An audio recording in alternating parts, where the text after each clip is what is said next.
I just realized all this time I was muting myself. I was like questioning like why are you like not responding to why please. Yes, I read garbage and I like it.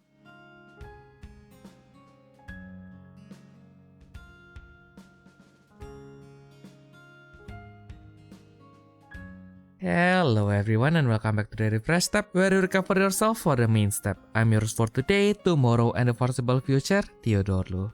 And I'm a Totos Battler in the UK and at World Battle Spirit English Wiki, Ayumu Seiki. Yeah. Hello. Turns out I muted myself previously so Ayumu didn't have to listen to me fumbling like twice. Yeah. Oh. It is still on record though. I muted myself on Discord, so it's still in my recording. Anyway. So yeah, since we just updated, since we just updated the cards like last week, so of course we won't be talking about the cards next week. But like I saw some memes and like some people are like editing the Rebirth of Legends as like the reprint of Legends. Reprint of Legends. Yeah. I mean, they're not wrong, I guess, yeah. I know, right? Like, this past 2 days, like, the reprints are, like, getting a little bit boring. Because, like, so far, the reprints are, like, okay, so, the reprint, like, Durga, how did I just forget about that guy again? Oyashima, like, the correct, like, the cards that you actually need, right? Bulgaria, the cards that you actually need. Yeah. Yeah, and then, suddenly, out of nowhere, they got their, so that, what is the genre again? That Silver Knot Ice Princess, and then the revival Dawn Prison. Like, I guess, but like that feels like it came from like way out of left field. I guess like the Ice Princess. Probably their intention is okay, so if you want to get to one counter, I guess you can have her the Dawn Prison revival. I guess it's a 0 counter finally coming back. Unfortunately, yeah. Yeah, which is actually really funny. Like a lot of people like thought like it was the LT version. It's like, well, again. Yeah. Which is why it became the reprint of Legends. Yeah, and then people realized, no, wait, no, that's the revival one. And the next question is why? Exactly. Like it's not threatening anything. Like even like now everybody like the public enemy number 1 is like somehow next, right? Because there's the Siegfried, of course. But like Siegfried is not even a free summon, so like why? Yeah, no, it's one cost, yeah. Exactly. Like exactly, so why? Why Nasedaro? What the fuck is that song? What?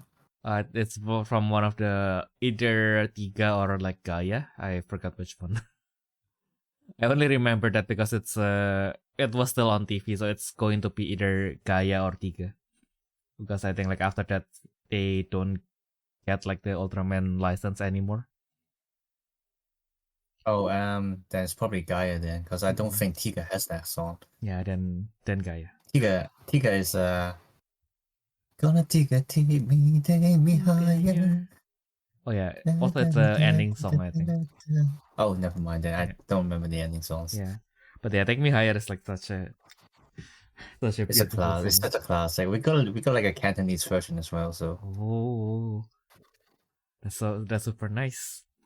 I think like the last Indonesian dub that we got for any tokusatsu for that matters, the Kuga, the opening for Kuga.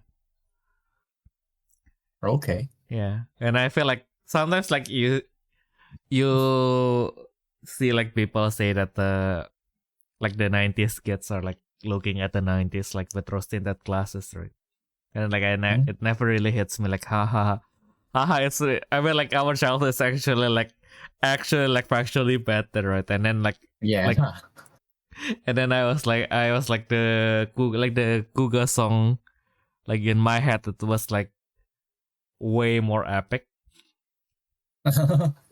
When then I listened to it and I'm like, oh, I went like it was more rough on the edges, but like it is what made it charming. But like it is not as grandeur as I thought it would be. But like it is now. I like it for very different reasons. I mean, like especially since I mean like the dub songs are like they definitely wasn't sung by like artists who are like specialized in singing. But like interesting. Okay, yeah. But that's what make them charming, right? Because like they don't have the highest technical skills, or like even if they have like the high technical skills, like the mixings usually like fuck them over. like no matter how good like the singer's voice are, like no matter how good their controls are, like the mixing like just throw it off, and it sounds like someone who's like throwing plates away.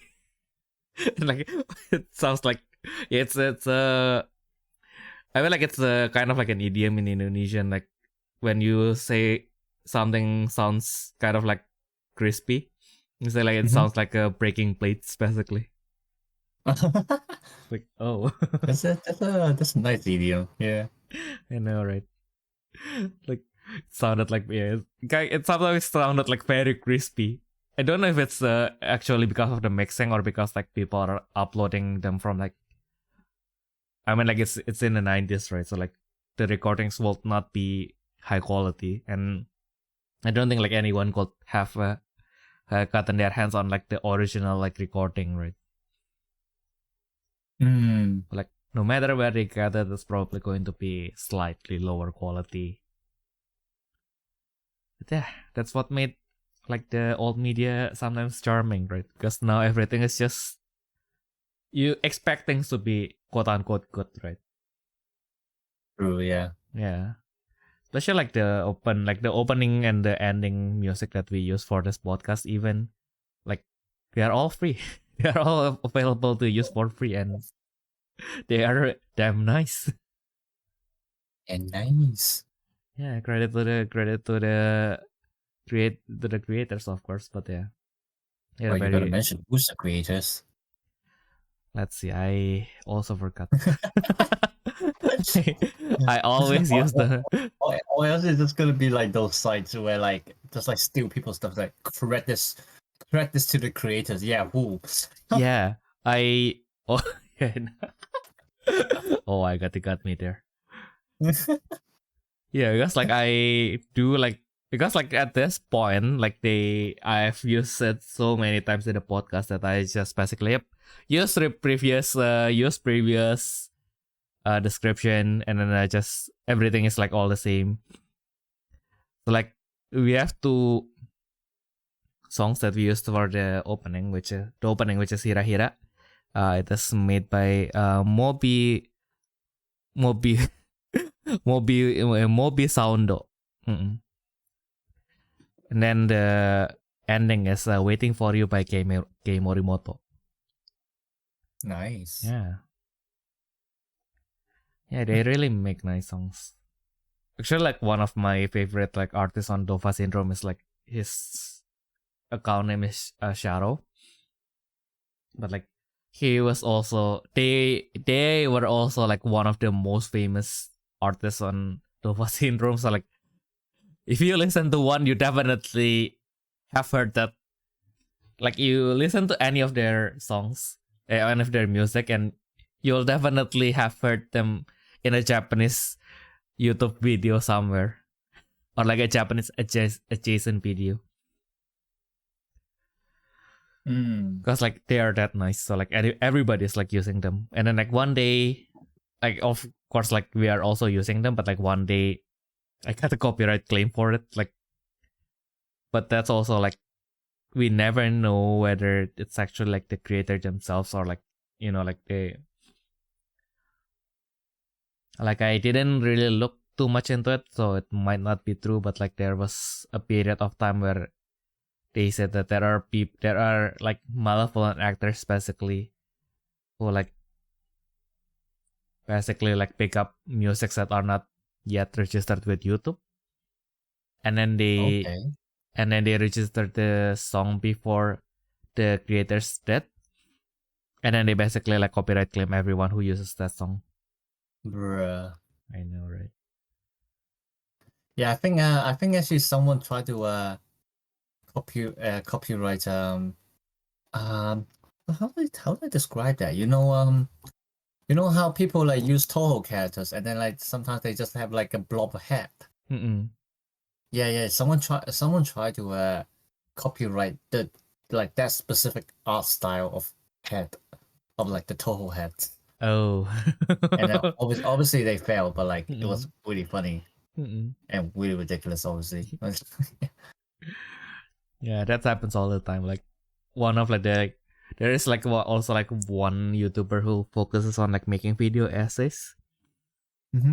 Like for some reason they like I think like I just listened to the thing again like after a while, and so from what I understood from this second-hand account, from this third-hand account probably even, is that basically their editor like went to work for other YouTuber, and then they claim that because of this, like they like in their new workplace they're using like the style that they use that the editor used for their channel, like therefore it's a kind of like a copyright infringement, and then like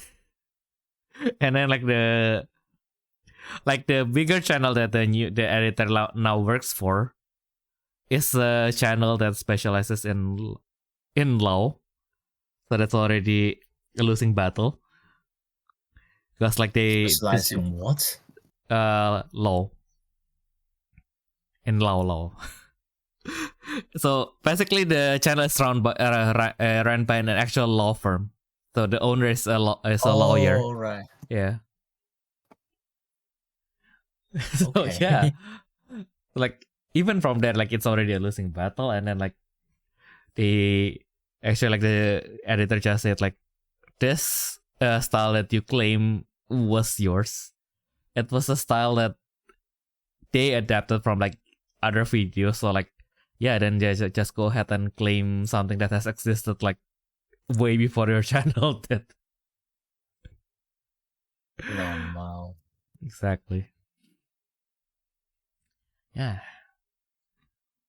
Exactly. We always learn from something else. Just people being ridiculous. I know, right? I mean, like it's kind of like even with patterns, right? Like sometimes it can be kind of frustrating because like in the US, especially with the patent office being being an actual like proper system, like people still kind of cheated by like, okay, so they patent like the most basic thing out there, and then basically when you develop anything that of course is going to contain that basic thing, yeah, they just sue you for patent infringement because why not? And they appropriately were identified as patent trolls. Like, yeah, I guess that's what they are.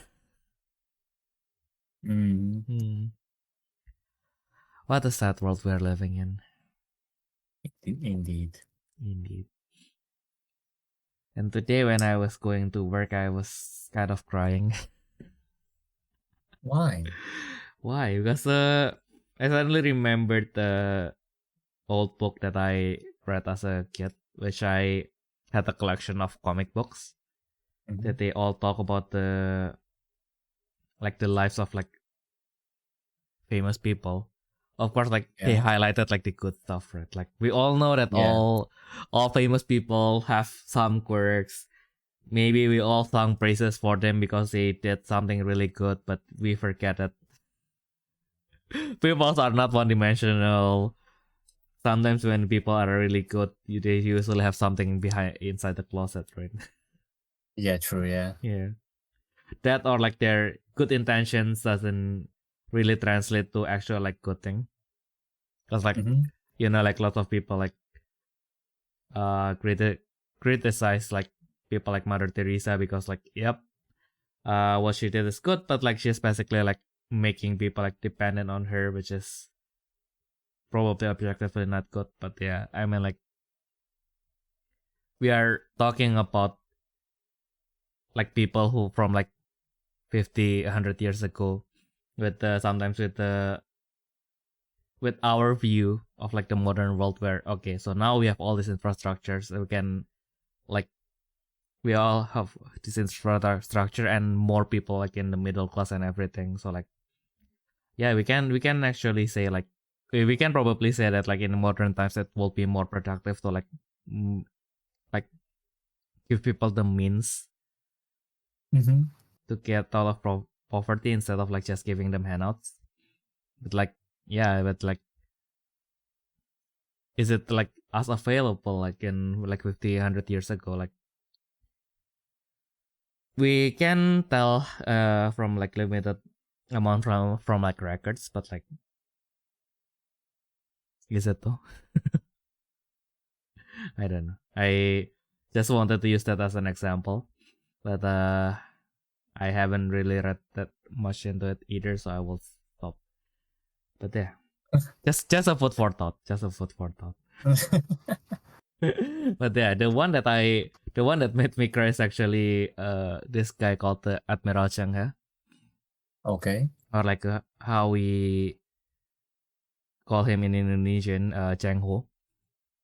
Okay. Yeah, so why is he an important, like why do I mention that how we call him in Indonesian, right? Because despite being Chinese, he is one of the Chinese that actually like left his mark in the Indonesian history. Okay. Because as from my limited understanding, he was one of the eunuchs. So yeah, which means he got this thing cut off.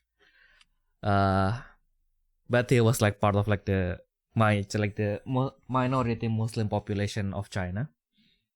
And then as such, when China was like establishing trade with Indonesia, or like the Malayan Peninsula, or like the basically like the archipelago, right?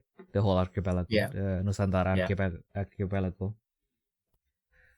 Of course, they need to send a trade envoy that is like that understands them better, right? So of course they send him because he's a Muslim. So he's a trade envoy, basically like establishing trade. He's both Chinese and he's also Muslim. So of course he left his mark pretty much on both communities. I think I sent it to you earlier, but like he basically has a mosque and a temple. So like I forgot which belief it belongs to, but like he has a temple dedicated to him. So it's probably Confucian temple. Dedicated. So like both really like they like you have like these two basic like communities like respecting him basically. Nice. And then like he has like a really big fleet, and the part that broke my heart that I remembered was like, that as a Muslim, you have this thing called the Hajj pilgrimage, which is the basically like spiritually speaking is like the highest pilgrimage that you will make as a Muslim. And now it's a really hard thing to do as well, because of course like if you just allow people to do the pilgrimage, like the whole Arabic Peninsula will just physically collapse. Like of course that and for financial probably for financial reasons as well, like the Arab government basically like limits how many people can go to the pilgrimage, right? Right, yeah. So that basically you not only have to pay a lot because of course you travel all the way from Indonesia to the other side of Asia. Yeah. So yeah, you basically go from the most right to the most left, most east to the most west, right? Yeah. Yeah. Yep. And then of course there's lots of the pilgrimage is like really long. I think it spans like weeks. It's like of course then you have to pay for accommodation and everything. And of course you still have the lottery. Like lots of people will probably not be able to do that. Like most normal people will probably not be able to fulfill their pilgrimage like before in their lifetime, basically.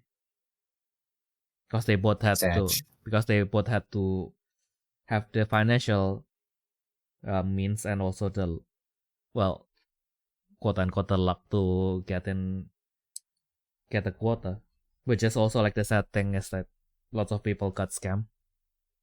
So like basically they don't get like the official documentation to do the pilgrimage, but like people are like trying to sneak them in. Right. And then of course, because this is such a long running scam, the government they already like know like how people will try to hide and like snuck into the pilgrimage like groups, right? Like when you read it, it's kind of like, yeah, it's kind of sad. Like because these people are like seriously like doing this for their spiritual needs, and then like people are just giving them hopes, like guiding them to like the wrong directions. It's just felt so wrong. Yeah. But of course, like Changhe lived in a time where this kind of systems were not yet established, right? So he could have just done it himself, arguably. But of course, he can't do that because he is still a government official, nevertheless. Yeah. So he can't really leave he's the admiral, so he can't really like just he can't just leave the fleet for like a few weeks and then like go back, right? Yeah, true, yeah. Yeah, he can't just go back without the emperor like asking for his head, right? Yeah. So yeah, they basically sailed by the Arabic Peninsula, and then like he was like really longing to go to the pilgrimage. So he asked his best friend to go on the pilgrimage and like draw a painting of the Kaaba, which is where the final place of the pilgrimage ends, basically. Okay. Yeah, and then he left him there, and then like he pick him up later. So like yeah, it's just kind of sad that he cannot fulfill like his spiritual longing by himself. But in the process of doing so, he also like inspired like lots of people. And yeah, I finally kind of like related to, well, I felt like somehow it just hits me like kind of relates to like how people like always say that, yeah, like if the kids like have like some kind of hero that they can relate to, it's going to be empowering to them. And I've just realized that yeah, it's basically like what the like culturally speaking, like what the Chinese Indonesian in Java would like educate their kids, right? Like yeah, don't go to careers that are like most of them would like encourage like their kids to go to commerce, basically, right? But like then you like learn that commerce is like all evil and everything. But like then again, you have like this guy who like changed the lives of lots of people like by doing commerce, and he's Chinese. So yeah, I guess it kind of made sense now.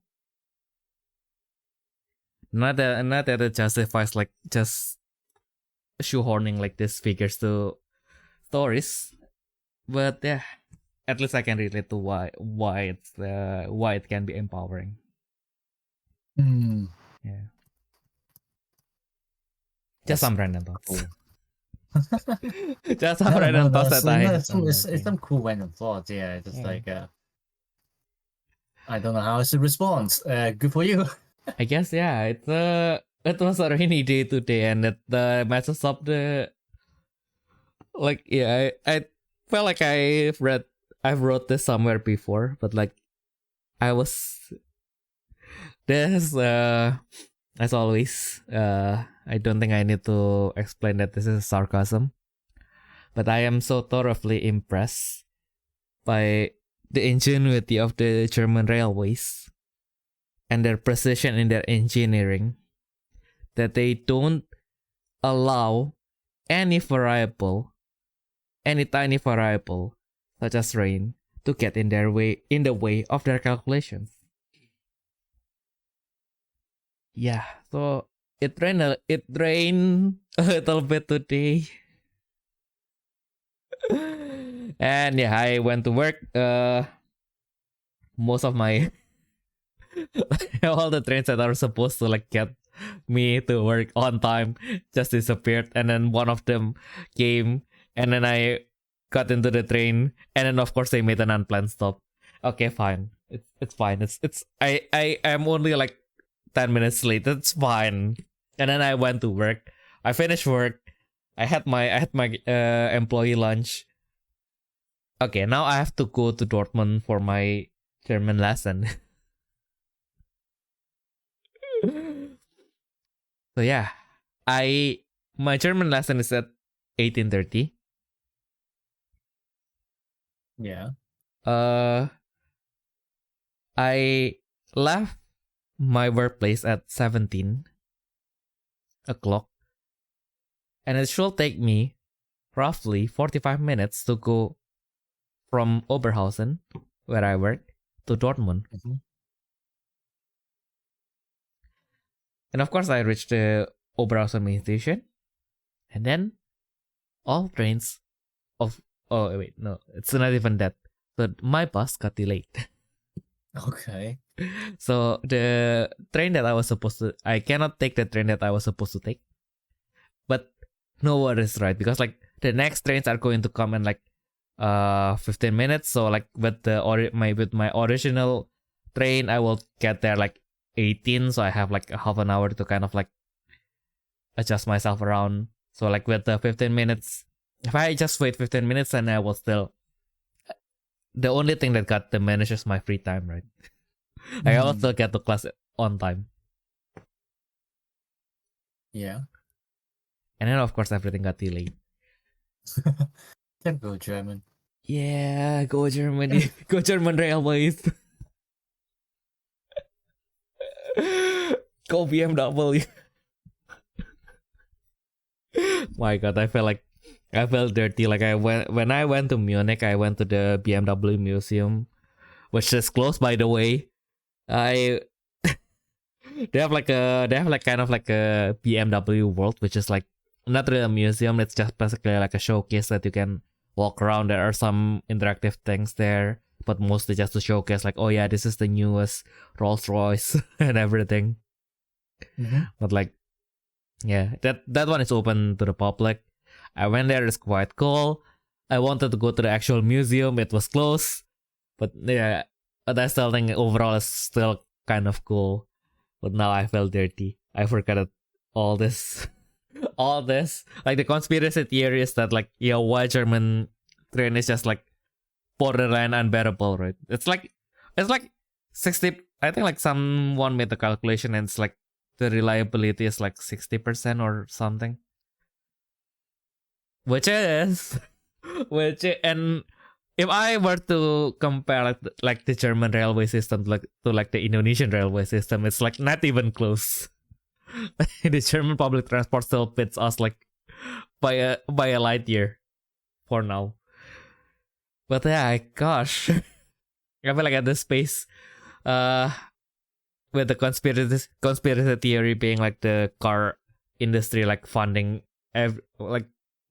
everything they can to not make the train trips like any less unbearable. My god, I think we can catch up quite soon.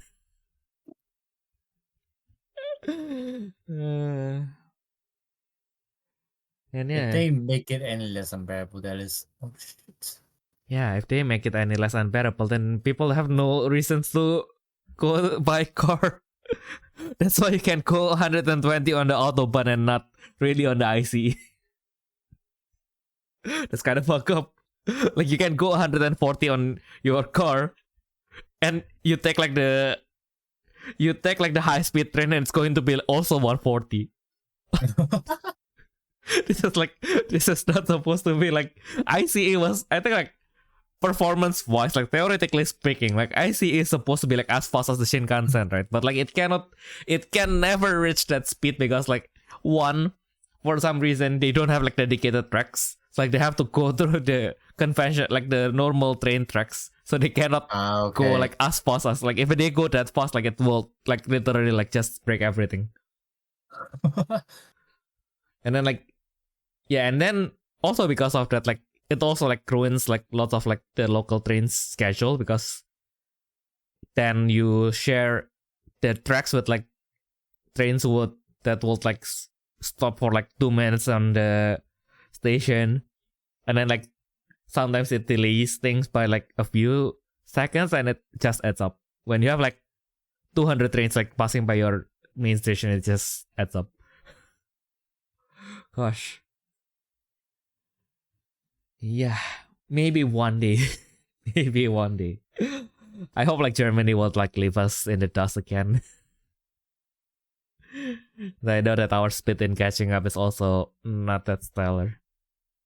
Yeah, better not put too high hopes on that. Yeah.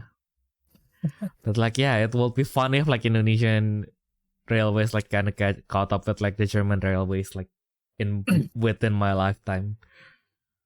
I wouldn't be surprised. With how much they're like shooting their own foot, like I wouldn't be surprised. I mean, to be fair, yeah. Hong Kong Railway also kind of caught up with the British ones as well. Also, yeah, which is why, and it's not going to be. I mean, like, I guess there should be like some effort on the Hong Kong Railways, right? But like, I feel like if Indonesian Railways actually caught up to German Railways, it is by no means going to be like because we did something like phenomenal. It's going to be like because German Railways just kept on shooting their foot, and then okay, so now by 2076 we will have like we both will have like the train standard of like 2015. Not even funny. Damn. Yeah. No, right. It kind of hurts. But yeah, let's talk about more happy stuff like food. Why can't I actually like have like another random thought about food? Like, cause like I feel like Indonesian people are like really easy to attack like some establishments, like if they doesn't really suit their taste, right?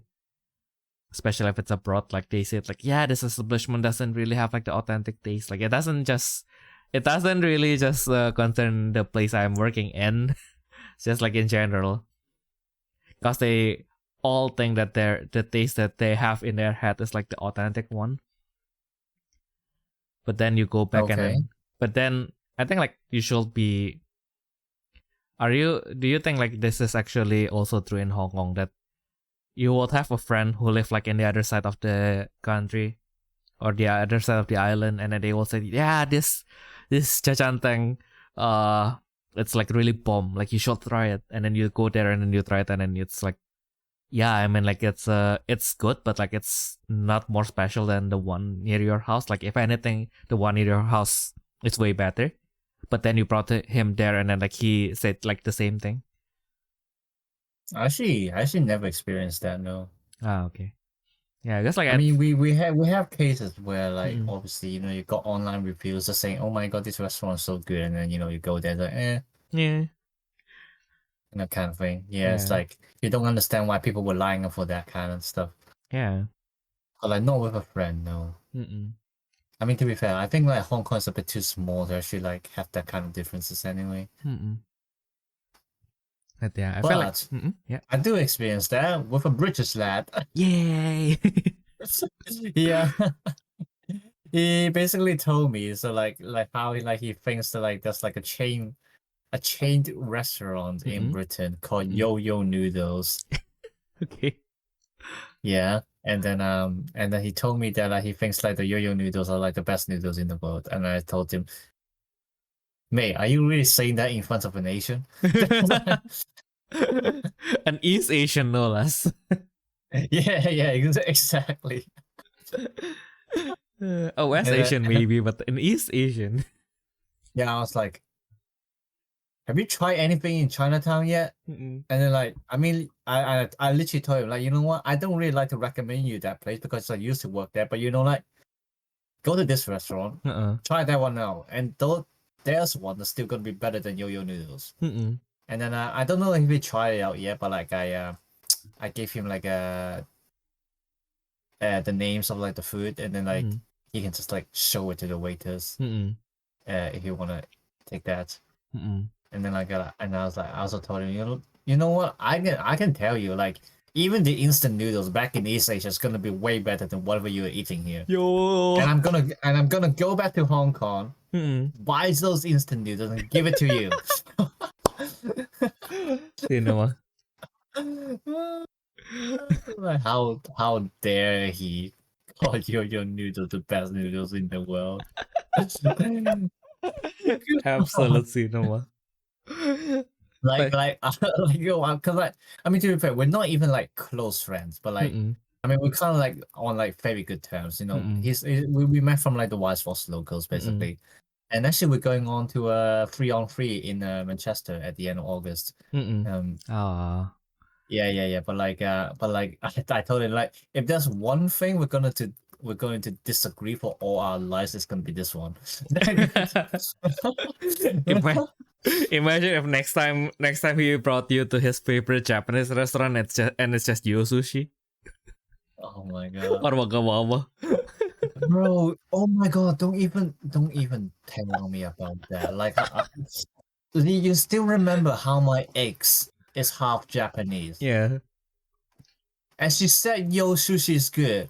I was like, how the fuck? Like it's not even that you've never been to Japan. You literally told me you go to Japan to visit your relatives like every half a year or something like that. Absolutely. And you tell me that Yo Sushi is a good quote unquote Japanese restaurant? Bitch, no way. Absolute cinema. I will stand by Hokkaido bento to. It's not Japanese, but it's fucking good. Don't know what they put inside their mayonnaise. It's ketchup, by the way, but wait, what? No, I guess like in Indonesia, I don't know like where this come from. I think it's probably a US thing, but we have this thing called the Thousand Island sauce. Which is basically Thousand Island sauce is good, yeah. Yeah, which is basically just a blend of mayo and ketchup. Well, yeah. Yeah. Like this like we have this thing called like it's basically like the Indonesian Yo Sushi. It's Indonesian Wokomam, which is Hokkaido bento. But it's more like it kind of like popularized like this style of the Japanese Indonesian food. Which has more like fried stuff. I think like I feel like I told you before, but I not sure where. But yeah, basically I have like lots of fried food and which also looks really nice. They're not fried food, not as nice. Like at first, like when I was small, right? Like I saw the bigger numbers. Like I saw like their chicken teriyaki, chicken yakiniku, beef yakiniku, beef teriyaki. Like oh, they look interesting, but like yeah, I eat them and like yeah, I wish I was like in the Chinese Indonesia, like the Indonesian Chinese restaurant, and like eating like the black pepper beef instead. But like their fried stuff though, yo, that's the shit. I mean, to be fair, like for fried stuff, it can't be that bad. So exactly.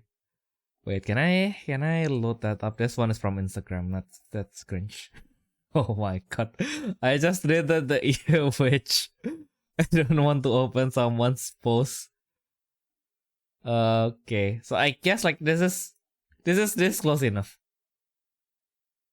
So like Okay, so maybe I haven't shared my screen to you actually. What? Yeah, so basically like some of them is kind of like Japanese inspired, kind of like the ebi fry especially. The ebi fry is probably the only one that's like actually like actually like Japanese inspired. And also they have this thing called like the tebasaki gyoza. We don't call it that, but like it's something that you can find in Japan. So it's basically they stuff. Those look good. Yeah. Yeah, they stuff the chicken wings with the my god, with meatball fillings, and my god, it's actually bomb. Damn, I want to eat that. Yeah. Yeah, and then we have this thing called the ekado. I don't know if this one is Japanese, but basically we put like quail eggs and then we surrounded them with like the meatball thing, and then you put it inside the tofu skin, and then you fry them, and you fry them, of course, because of course we fry everything. And then the egg chicken roll, though, I don't know what that is. I don't know. I guess it's just like a chicken sausage wrapped in like tofu skin and then fried. Like, my god, it's fucking good. And then the shrimp roll as well. The shrimp roll is basically just a shrimp meatball, like covered in the breadcrumbs and then fried. Why am I doing this myself? I'm hungry now. I haven't had dinner yet. Same. I guess like I barely had dinner. Whenever I got back from class, right? Like I got out of the class at around 7 minutes after 20. And then like the next train is going to be like 20:45. Like I always had too many times to burn in like the station. And I was like, oh my god, that I feel like at that point I was like so hungry that I don't know what to eat. Like, especially like in the station, you probably have like those German Chinese place, and then you do have McDonald's and you do have KFC. Like, to be fair, like the Chinese place has like the black pepper beef. Like kind of curious about that because like not a lot of like German Chinese places have them. Okay. But I don't know if it's going to stand up to like the Indonesian ones. But yeah, we'll see. One day when I actually try them. I don't know what to eat because like I don't feel like eating anything too greasy. And for some reason I went to the convenience store and then like, oh, I saw like the schnitzel and then fuck it. I'll buy one single schnitzel, and then it was like big enough. It's €3. I ate them. I was pretty filled up. But that was like 4 hours ago. Now I am hungry again. God damn it, Theo. Yeah. Why are you gonna do us like that? Exactly. And then I don't know what they put inside the so Hokkaido bento, one of the specialty, because they do all this fried stuff. Of course, you can't have it without sauce, right? Yeah. So they have this mayo, this spice, kind of like spicy Thousand Island-ish mayo. It's just really good. Don't know what they do with it. And then of course you have the shredded cabbage. It is the only normal thing. It's the only thing that is like normal and all the unadulterated just shredded cabbage. Shredded cabbage. Yeah, shredded cabbage. Yeah, rip. Oh, actually, that reminds me. I was actually this weekend, bro. I almost became one of those people just like, oh, what have you done? The usual, but no, it's not the usual. because I actually went to at the London Comic Con. Oh, yeah. So I was also like visiting some of the friends living in London, and then so we just like fighting a spider right now. Oh my god. Actually fighting a spider. Now 2 spiders and a creeper. Oh! Okay, all good, all good, all good. Okay. But like, yeah, and then so like we had like a lot of Japanese food actually. Nice. It wasn't even like it wasn't even deliberate, but like it just so happened because like it was so basically what happens is that my friend is like eating lunch with his other friends, Mm-mm. and then they heard that like I was around, so they're like, you know what, just like invite him over as well, so like so I just like went with them, and then we had this we went to this Japanese restaurant, Mm-mm. and then there was like recommended by one of his friends, Mm-mm. and then it was weird, and then he said like the curry was like really good, and it was actually really good. Mm-mm. Like you can feel like they kind of made it themselves. It's not Mm-mm. like microwave kind of thing. Mm-mm. Yeah. And then like and then they have like the shredded cabbage. Mm-mm. It's actually like not gonna lie, I think it's actually the first time I had like shredded cabbages in like in like a Japanese dish. I mean, granted, I don't think there are much differences, but like it just feels special, I guess, to finally have it once in a Japanese dish. Oh yeah. And then like what's even better is that they have their homemade what do you call that? Like some kind of like homemade sauce. Mm-mm. It's like it's not really custard sauce, but like it's like some kind of like vinegar Mm-mm. mixed with like other stuff. Mm-mm. And that one was really good. Like they recommended us to like, put it on the cabbage, and oh god, that was good. Oh my goodness. They probably would have sold it in bottles and like let us buy it, but like I forgot to ask about that. I should have done that, to be fair.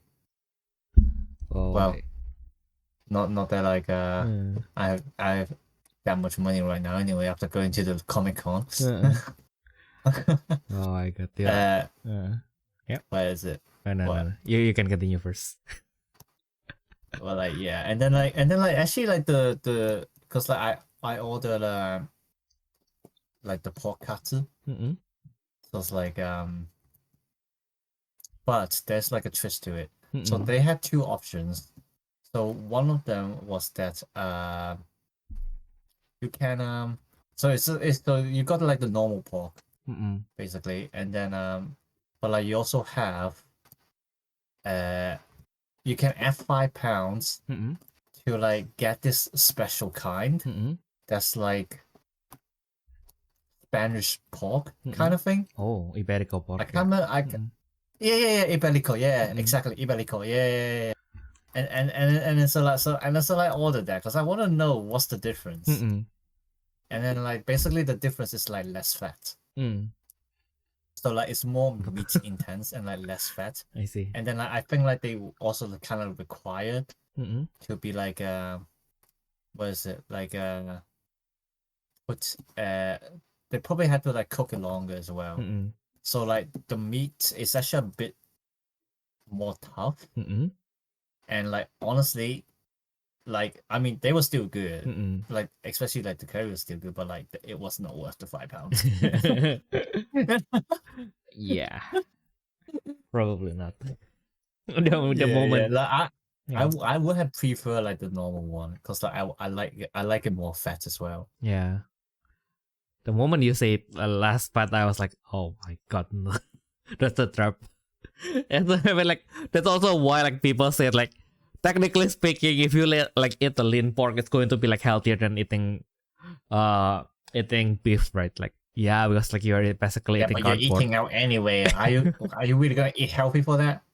No, I mean like just in general, right? Like yeah, because like you're basically eating cardboard, right? Like I feel like sometimes because like I like there are times where I was not really picky with what I eat, right? So I just pick whichever like is the cheapest at that time. And like one of those times I got like the lean pork, and then I was like yeah, I mean like how bad can it be? And then I cook it, and then like fuck man.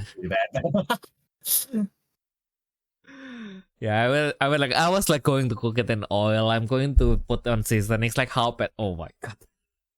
And people say like chicken breasts are like dry. Like you haven't tried like the pork loin, man.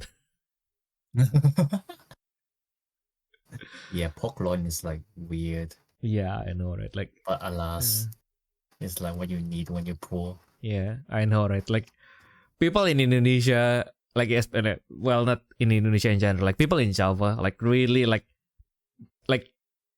people who can eat pork in Java like worships pork. Of course they do, because like most of the dishes that the only lean dishes that involves pork is like the chashu, which is like heavily seasoned, and then like all others are like just basically just pork belly. So like, yeah, of course you are going to say like this is like the most heavenly dish ever, because like you are like eating the fattiest, juiciest part of the pork. Like, yeah, imagine just eating like pork loin for the rest of your life. Like, yeah, good luck with that. Without turning it into chashu, of course. Like, yeah. Damn. But yeah, also, yeah, that shredded cabbage actually, like, yeah, I feel like with cabbage, like, there are two things that I always like the high that I wanted to chase is like, one is how to shred the cabbage is like that thinly. I feel like I bought like every single gadget that can possibly do that. I tried to follow every single tutorial that I well where they talk about shredding cabbage. I like watch it over and over and over and over again, and also because I suck at cutting vegetables, but still I could never get it to that degree of thinness. And then I don't understand how people can do that. Oh my god, like, cause I was watching this video. You know, like how recently there are like a lot more like kind of like cooking videos. It's not even like videos, just like kind of like TikTok short kind of thing. Yeah, and they then, like, also I saw this really buff black guy. Like, he's probably like really famous, but like, I can't remember his name. it's just, Like he shows up quite a lot of time, but like I actually don't know his name. it's Chef Rush. I think so. Yeah, I think it's him. Yeah. It's just like really buff, muscular. Like probably like one punch can destroy you, atomize you, kind of thing. Yeah. Yeah. And then what was it? Yeah, and then I saw him just like cutting vegetables and just like chop. I was like, oh my god, like he's so good at this. Like, it was amazing. Yeah, I know, right? There's a whole cinematic universe of those guys, and like that guy is like the only one who can stand up to the like he is the only one who can put ketchup on his shawarma and survives the shawarma man. And yeah, also like the other high that I am still chasing is like there was this one time where we went to this obscure restaurant in Jakarta. I went with my friends because like they were doing like some kind of promotion which is only there for like the whole weekend. This is also the phase where me and my friends we were just like looking out for like every single alternative to like the all you can eat places, because we were so obsessed with like the all you can eat shabu shabu, anything that has anything that lets you boil and grill meat, we go there. Okay. Yeah. And then there's this basically like this I think like it's a shabu shabu basically. Basically it's a all you can eat shabu shabu, and then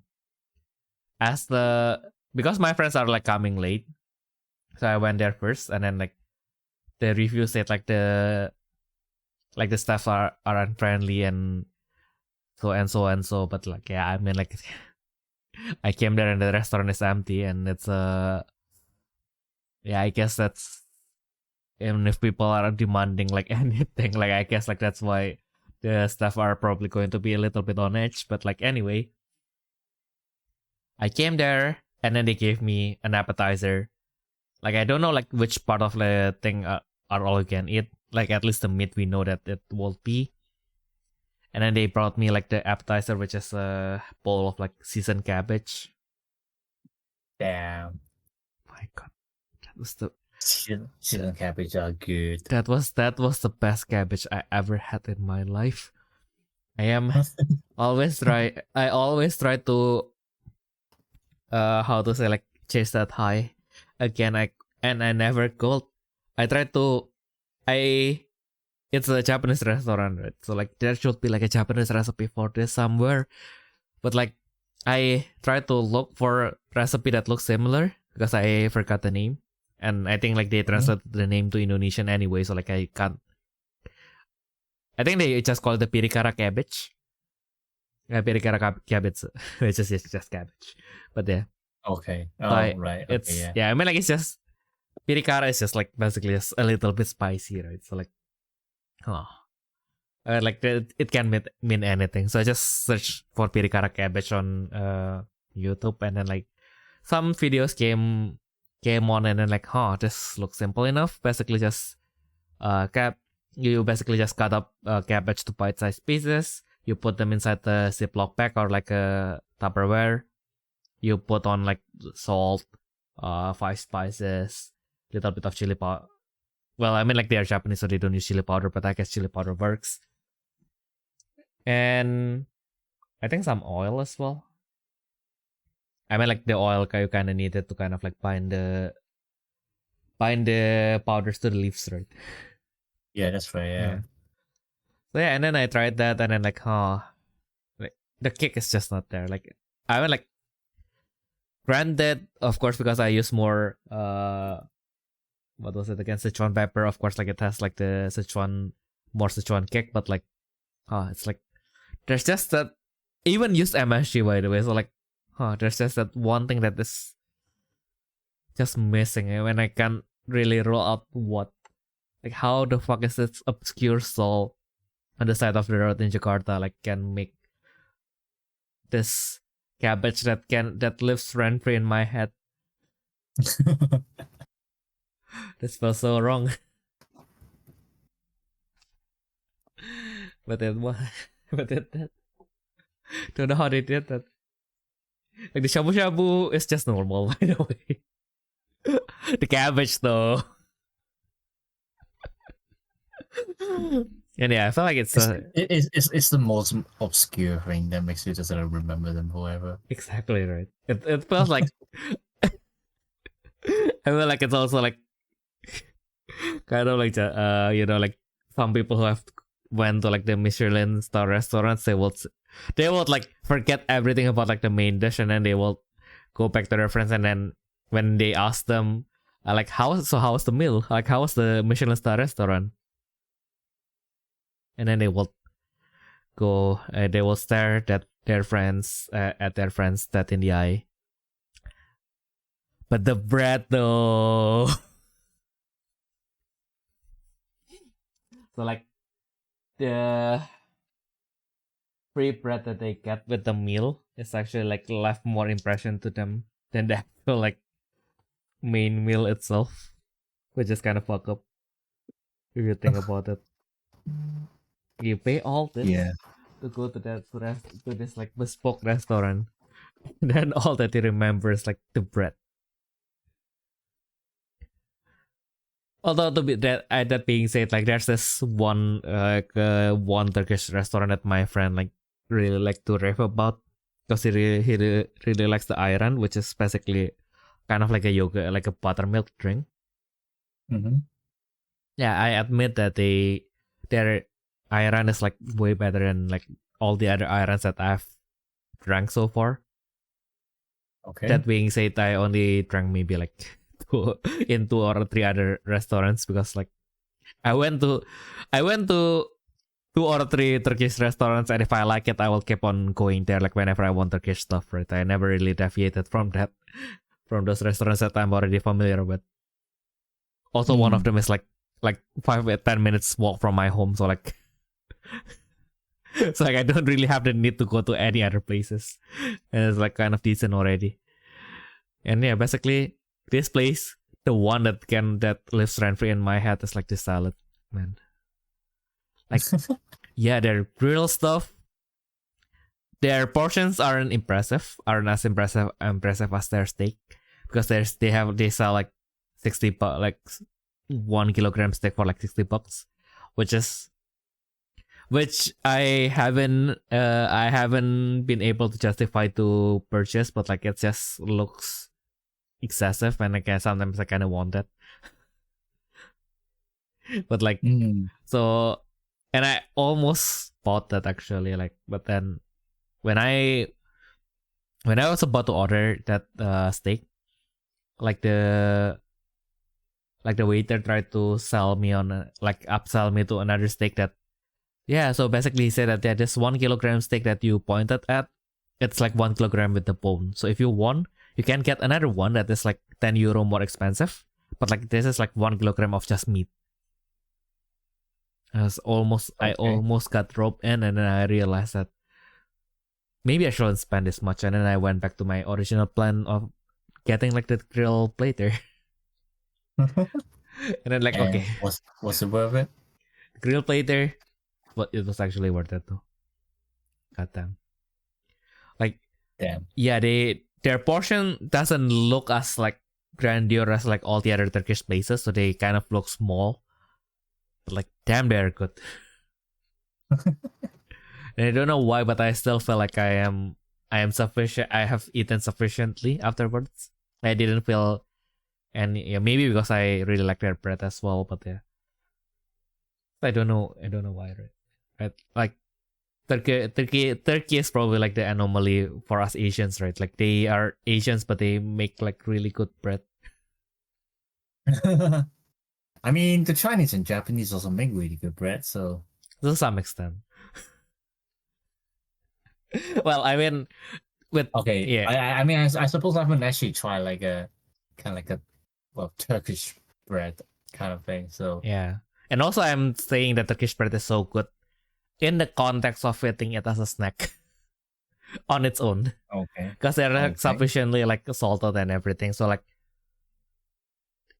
if you ever feel like, if you feel kind of peckish, I feel like you can just pop in like the Turkish stuff in the toaster, and it's going to be like really bomb without anything else. Even without anything else. Okay. Yeah, but like the Japanese bread like kind of excels in like other department, but like small, like they don't. I mean, like, well, I couldn't really say that they don't do well in like the normal, no, quote unquote normal bread. The Chinese, well, I haven't really went to Chinese bakery and didn't get something like the bao. Which is bao is like technically also bread, but like I feel like when we want to compare it to like the European bread, it's kind of different, right? Yeah.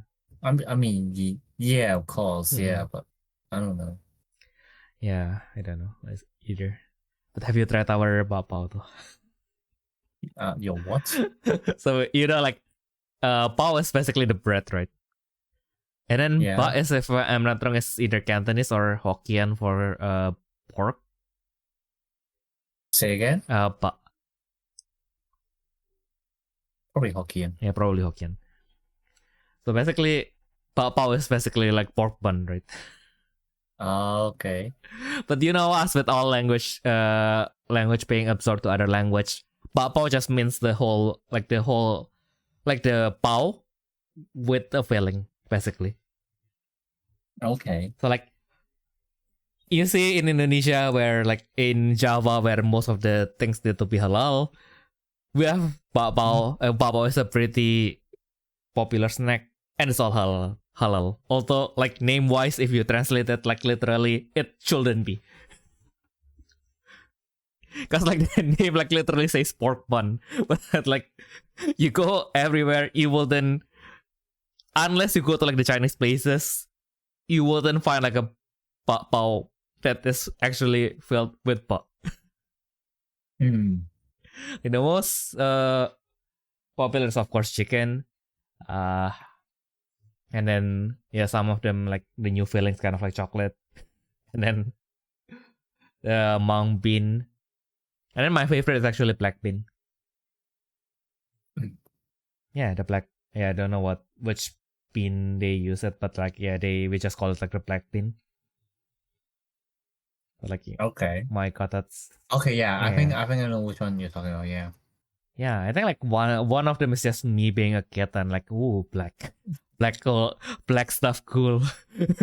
What? Yeah, it's like let's see, bao kacang hitam. Yeah, because it's just you tear it apart and then you see like all black, like, oh, this is so cool, this is badass. Yeah, but yeah. That's probably why. I don't know if I misattributed that. Like, yeah, I just see black stuff cool because I was a kid. But yeah, anyway. Also, it's as I grew up, I started to like kind of like think like some stuff are just too sweet, and then like you eat this, and then like initially it's sweet, but like then you have like that kind of like a pleasantly bitter aftertaste, and like, oh my god, this is the stuff. Well, it's probably not bitter. It's more like the nuttiness is like just really strong. It's like really earthy, really nutty. Like, oh my god, this is the stuff. I get you. Yeah. Yeah. Then, yeah, and then like the other thing is like also like the funny thing is it extends. It's like you see with this taming, like we have this thing called, we just call it like the chicken noodle, which is sesame ayam. And then, but in some places you will hear them being referred to as bakmi, which is same case with the bakpao, supposed to be like mee, which is noodle with pork, right? Yeah. But of course, none of them has pork on it, on them, unless you go to like specifically like the Chinese places, of course. But like, yeah. We adopted the word, and then like bakmi just means like this style of like dry noodle that has been that's like marinated and flavored oil. Okay. And then eaten with like some sort of toppings. I see. Yeah. Just like the most extravagant thing that you can have in this bakmi places is the one that has like the normal topping of like chicken, some greens. Oh yeah, it's actually I actually have the image here. We actually have the image here, which is just chicken, leafy greens, the fresh shallots, and then meatball and wonton. Because why not? Which reminds of me as well, like, like some places, some cheaper places, they kind of wanted to emulate like what the more expensive places do, right? But of course, you can't really turn a profit if you sell like actually like the wonton with the filling, right? Like some in the cheaper places, if you get like the wonton, actually they will just like how to say, they will fold the wonton skin and they just throw it in the water with nothing inside, and it's still good. And I even did that sometimes. And I have like, because like sometimes I just wanted to make like shumai or something, right? And then like, I have skin left over, like what do I do with them? And I have like 15 skins left, and then I don't have any meat, like any filling left. Like, what do I do with them? I get hungry at night. I open my cabinet, like take out an instant noodle, like boil it, take out the wonton skin from my fridge, fold them, and then just throw them inside. Because why not?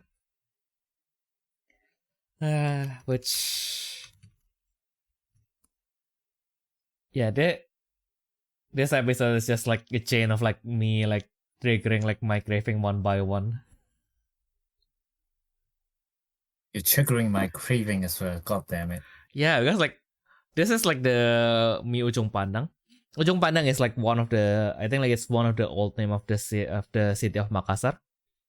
Okay. Yeah, so basically it's one of the rare bakmi which actually has pork inside. And one of its features is it's always like, it always comes in like a monstrous portion. Of course, it's like totally expensive because like you are paying 2 portions worth of noodle, because you also get like two portions worth. So like kind of depends. Kind of like, yeah, you can't say that I actually get what your money's worth, but like I kind of sometimes I do just want to pay half and like eat half of this anyway. So like, can I just do that? And they said no, and then they just give me the full portion and ask me for the money. But God, are they are they really good? My God.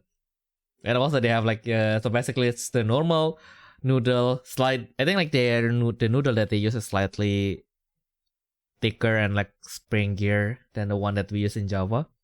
The Javanese like the Javanese noodle places usually we use like the thinner, softer noodles, but this one is like a little bit thicker, a little bit springier.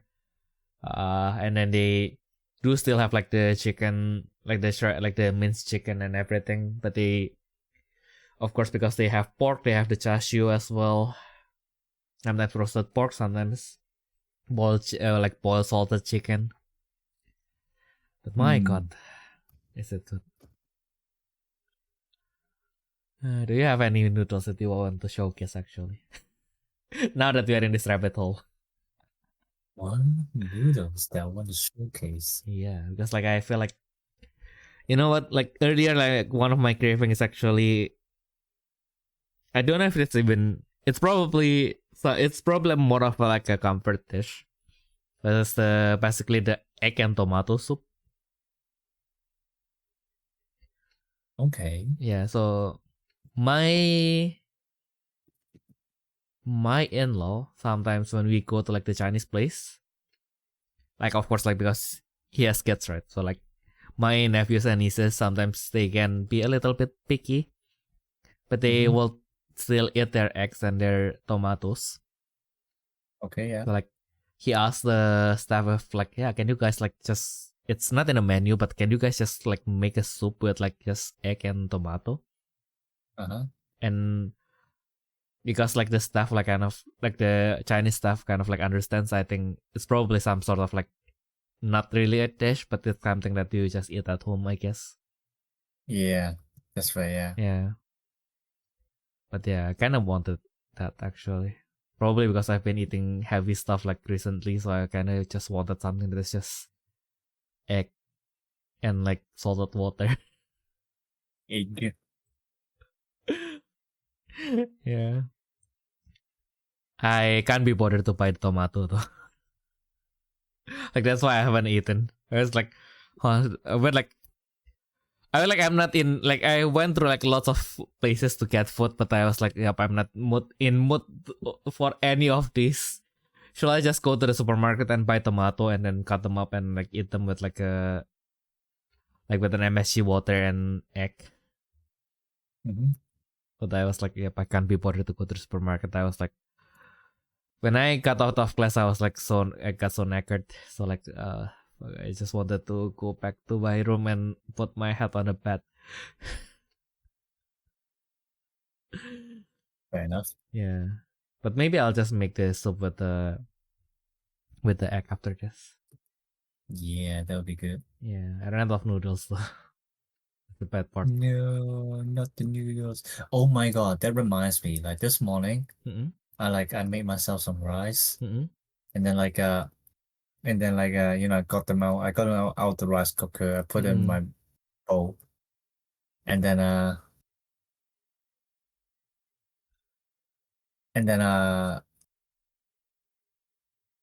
my brain froze for a second. Did you forget to press the cook again? No. It was something else. No, I literally said I got the rice out, like it's done cooking, like in a bowl. Okay. And then I was trying to get something like from the top of the shelf, and then someone placed like, like the pans that you put inside the ovens. Yeah. Yeah, and then my brain is freezing because like someone's suddenly asking me a ruling question in Battle Space, and I forgot what I was trying to say. Absolute cinema. Yeah, which reminds me, why do I worry so much? I have like a mountain of bread in mind that I needed to finish. Could just have just eaten the soup with that. Yeah, but like okay, yeah. And then like I was taking something down and then like those open pans fell off. Yep. And like Okay. someone placed there for like a really long time. So it was very dusty. And it dropped right on top of my rice, and now it's full of dust. So I had to throw away 2 bowls of rice. No.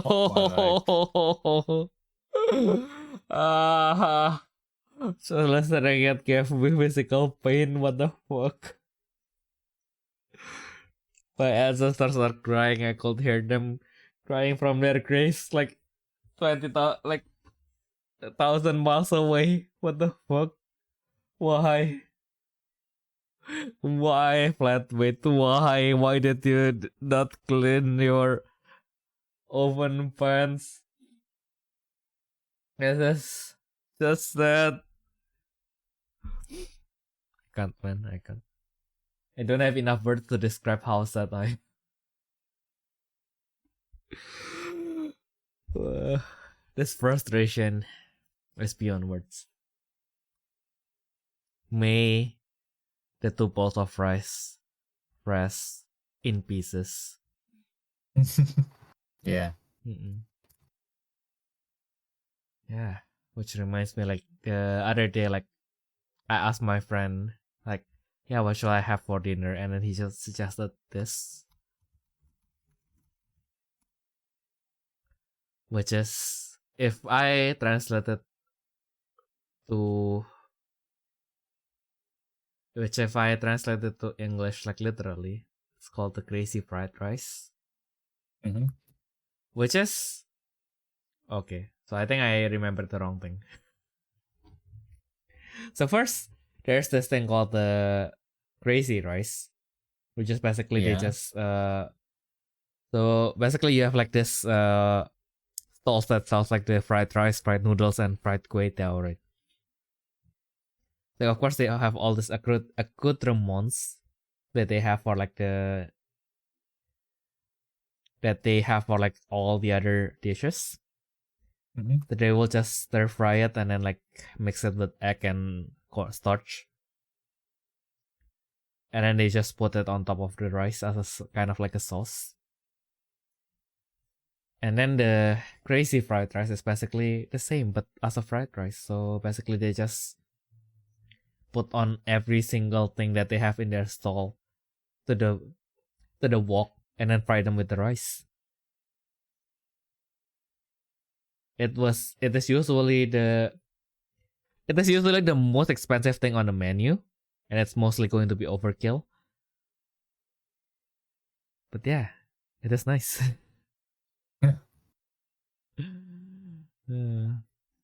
My favorite though is this thing called the nasi goreng mawat, which is the messy fried rice. But it's also like it's a homonym with the Indonesian word for like the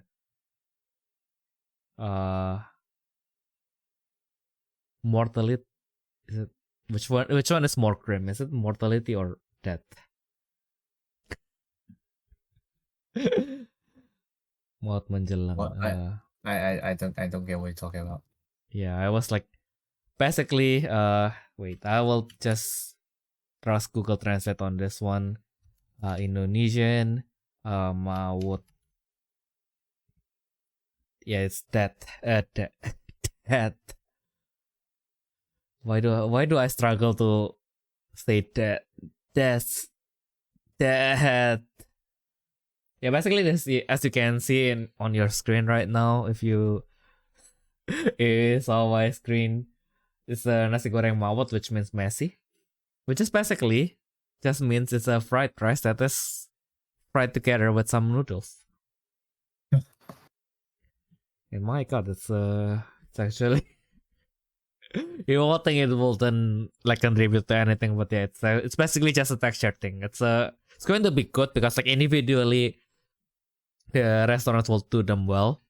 Like they will make like good fried rice and good fried noodle, and then you just put them together and actually like yeah, it's a really nice change of like, because like you do get like the rice which is like going to be quite crumbly, and then you do get the noodle that has more chew, and then it's like, oh my goodness, the synergy between the textures, otherworldly.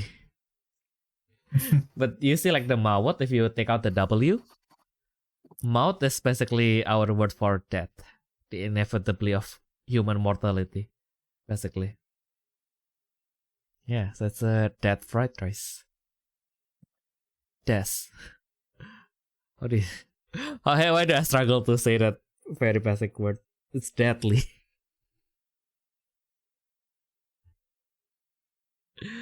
Okay. Yeah, but the actual... Interesting. Yeah, but the actual deadly one is actually this one.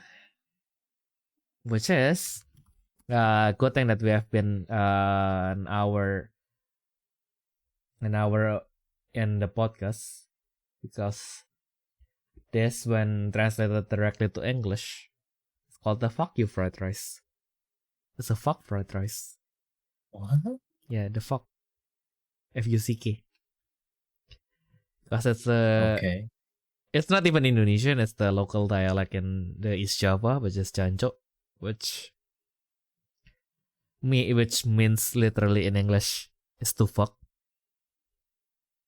So we do use it the same way we use fuck you in English, or fuck for that matter. It's like basically, if you go to Surabaya and you want to learn Indonesian, it's the first word that you need to learn, because you get how to use the emotion, how to use the intonation, and then you basically like accustom your accents to how the Indonesian vocal letters work. Although you do only have like A and, well, it's arguable whether it's O or U, because like when we write it down, we all like sound wise it's U, but like sometimes we use O depending on how angry do you want to be. Okay. But like basically, if you can say Jancho and you got approved by an East Javanese person, you get the pass. You can learn every single other Indonesian word if you can do that. Approved. Because like because I can tell, like, if when people from like all other parts, like even from West Java, because like West Javanese, although they say West Java, like people in West Java, I cannot really say that they are West Javanese because they are not Javanese. People in West Java are mostly Sundanese. Yeah. So of course they have their own language and their own accent. And then Jakarta especially has another race, another major race, which is like the Betawi people. Okay. So like the Jakarta accent is kind of like mostly influenced by the Betawi language. Okay. So yeah, whenever my friend from like from the west side of Java like kind of like try to say Jancho, it just felt wrong. Like even someone from like the same island can say that thing and it will feel very, very wrong. It's like, no, you don't have like enough emotion. Like you don't press it on the right part of the word. Yeah, but like sometimes I feel like it's, yeah, there's no way we are that pedantic with how you both say a swear word, right? And then like I heard my friend say that, and I felt like, oh my god. I wonder if that's how they feel when I use like, because I use the Jakartan one as well, which is ngentot. Also means fuck you, by the way. Good to know. Yeah. If just they taught you like two words. And I don't know why. Like I think like some like my friends from like the northern part of Indonesia also extensively use the word cibai. Mm-hmm. Which, yeah, I think it's some It's either Cantonese or Hokkien again. Jibai, I think it's Hokkien, Yeah. Which is unlike Jancho and Ngentot, it's an anomaly that it's actually a body part instead of like the action that uses the body part. Interesting. Yeah, so this is your Indonesian swear word lessons with Theodore. If you want more, leave them in the comments. My goodness. Good thing I didn't set this to before kids. I hope my nephew wouldn't have enough attention span to like listen to it like for this long. Bruh. My God, time to call out my nephew while I'm at it. Cause like, of course, like he's growing, right? So he's starting to leave YouTube Kids and like starting to like listen to the normal YouTube. And then of course, like his mom, my sister, of course, she's an Asian mom, so she's going to be really strict about how you use your words, right? Yeah. I mean, like, relatively speaking, there are people who have like way more, more of a sailor's mouth than I do, but like I still feel like especially if I speak like in the Surabayan dialect, I will use like swear words like extensively. Except when I'm speaking in front of my mom. Like if my mom is present in any sort of capacity, I will turn into the most polite person that I ever could be. My dad would, I remember vividly, in front of my mom, my dad swore during the 18 years that we have been where we have been constantly together. My dad swears in front of my mom an exact total of 2 times. And that was because we got caught in like a very, very, very bad traffic and we didn't move for like 2 hours or something. Okay. Yeah. Okay. So I got sidetracked. So of course the call out is my nephew. So of course like he is starting to listen to like the adult YouTube, like, well, not adult, but like YouTube contents that are not meant for kids, right? And like of course I had to question him, like, so yeah, well, like, what would you do if like you listen to someone and then they started to speak in sailor's mouth, like if they started to swear, and then he just said to me like straight into my face, and then he just said, nah, I will simply like filter them out. I wouldn't listen to them. I will like specifically, like he said that he can filter out only the swear words. Like I just said yes to him, but like yeah, deep inside my heart, actually, sorry. I say it's a call out to my nephew, but it's actually a call out to myself. So yeah, I'm sorry. I actually, like, inside my heart, I was like, I called Cap. Like, yeah, ask if you can do that. Yeah. I learned it the hard way because like I got so like familiar to like the more common swear words, right? And then like I stumbled upon, like, I read some books, like books that are meant for adults, and then well, not really in the context that it has like, I think it's about war or something. So of course, like, it has like stronger languages, right? And then basically, it has the word jahanam, which is damn it. How do you say that? Damn it. So basically, like, yeah, you're damned to hell and so, right? So it's like, yeah. It's not exactly a swear word, but it's like a really strong word, right? Yeah. So anyway, I just read that word in a book somewhere, and then like I played a board game with my sister, and then I was losing. As my sister, so I have like I learned a word to describe my current feeling at this moment, and then I said it to her, and she scolded me, and she told that to my our parents, and then I think that was the day where I learned that I shouldn't be using any strong or swear words in front of my mom. Yeah, that's also the day I learned that basically having 3 older sisters meaning having 4 moms. So yeah. Well, at least they're being moms, not like the bratty sisters kind of thing. Yeah, I guess that's the only thing that I can be thankful for. Yeah, exactly. Yeah. I mean, to be fair, you're very lucky that you're not hating any of your sisters. Let's be honest. Yeah. I mean, like, or are you?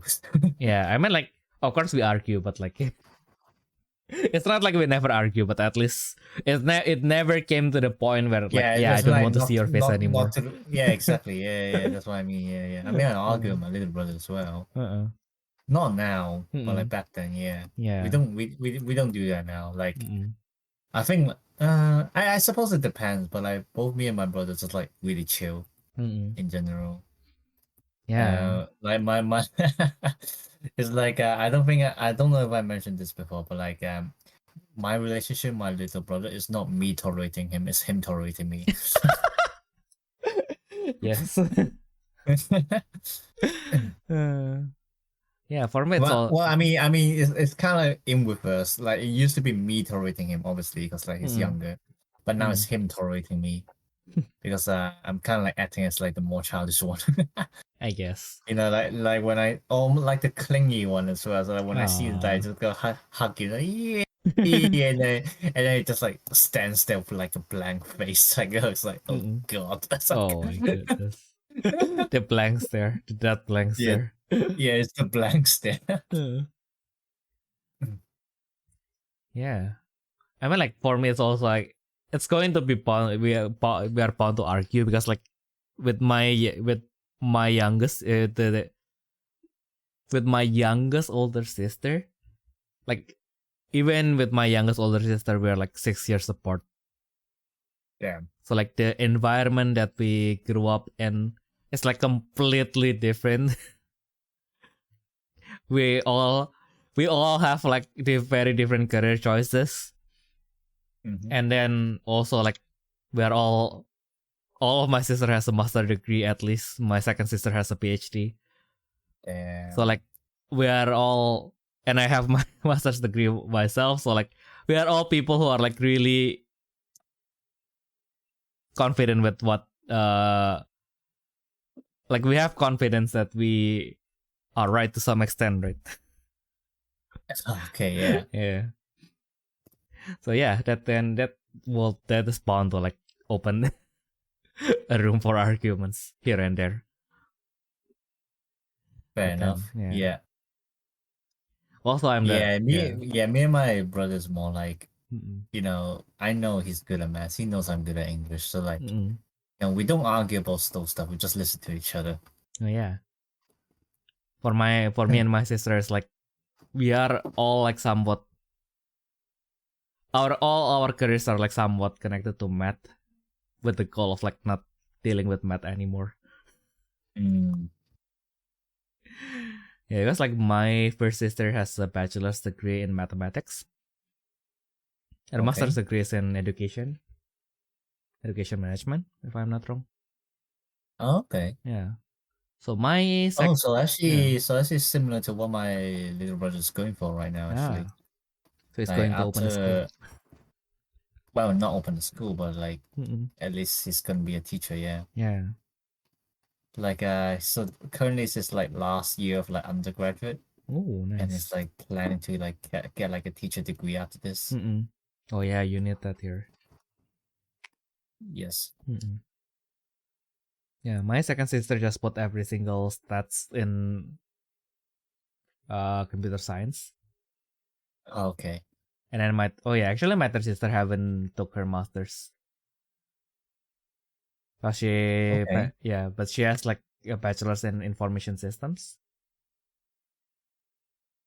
And I ended up just taking computer science because at that point it's like the modern day math, right? And then I guess. Yeah, I guess so. And then like now I kind of regretted not getting the mathematics degree. Would have made things easier to go to university to get the master's degree that I want. It's like I'm currently like trying to get into the data science, right? And then like if you want to go to the masters, of course you have to prove that you can survive in the master's degree, right? Didn't have that problem when I took up management, of course. Yeah, basically there's this 2 university. It's like one university basically asked me like 20 credits in mathematics, but like very specific branch of mathematics. And then I went to my bachelor, like to my master's degree certificate, like my last my final grades, and then like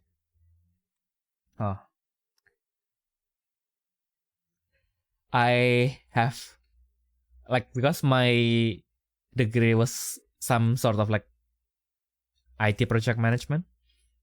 So I have 0 things related to mathematics and 0 stuff related to like database stuff, right? It's more like general IT infrastructure and everything. And then yeah, I checked like one university, they require like 20 credits in mathematics. So I then check so my master's wouldn't work. So I checked my bachelor's final grades, and I counted from the specific what was it again? Specific courses that they wanted. So I think it's more into calculus, linear algebra, and also statistics. So from those 4 courses, they needed like 20 credits within the Indonesian system. When I transferred to the Indonesian system, I basically needed 20 credits. I have 12.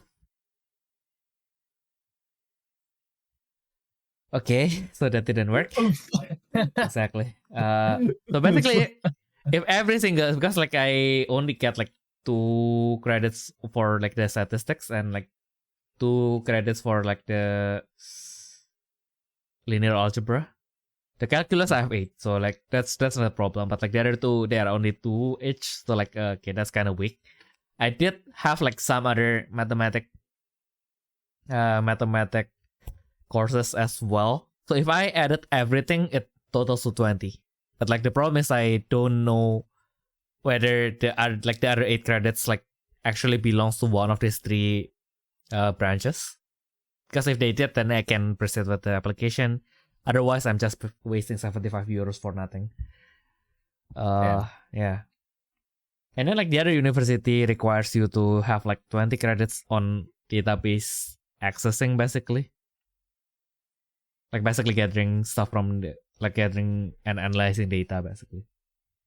So again, I checked my master's degree final grades. No, nothing. I don't have any courses that specifically deals with databases, so I don't think I can claim that I have done that.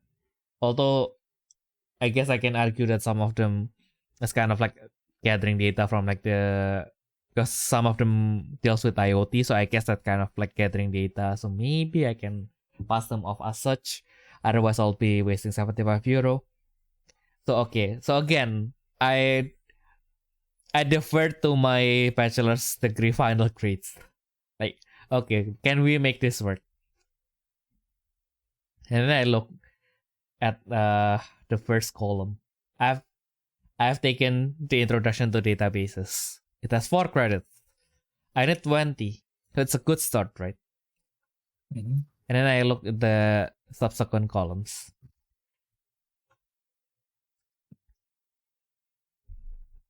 So my computer science degree has a focus on multimedia development.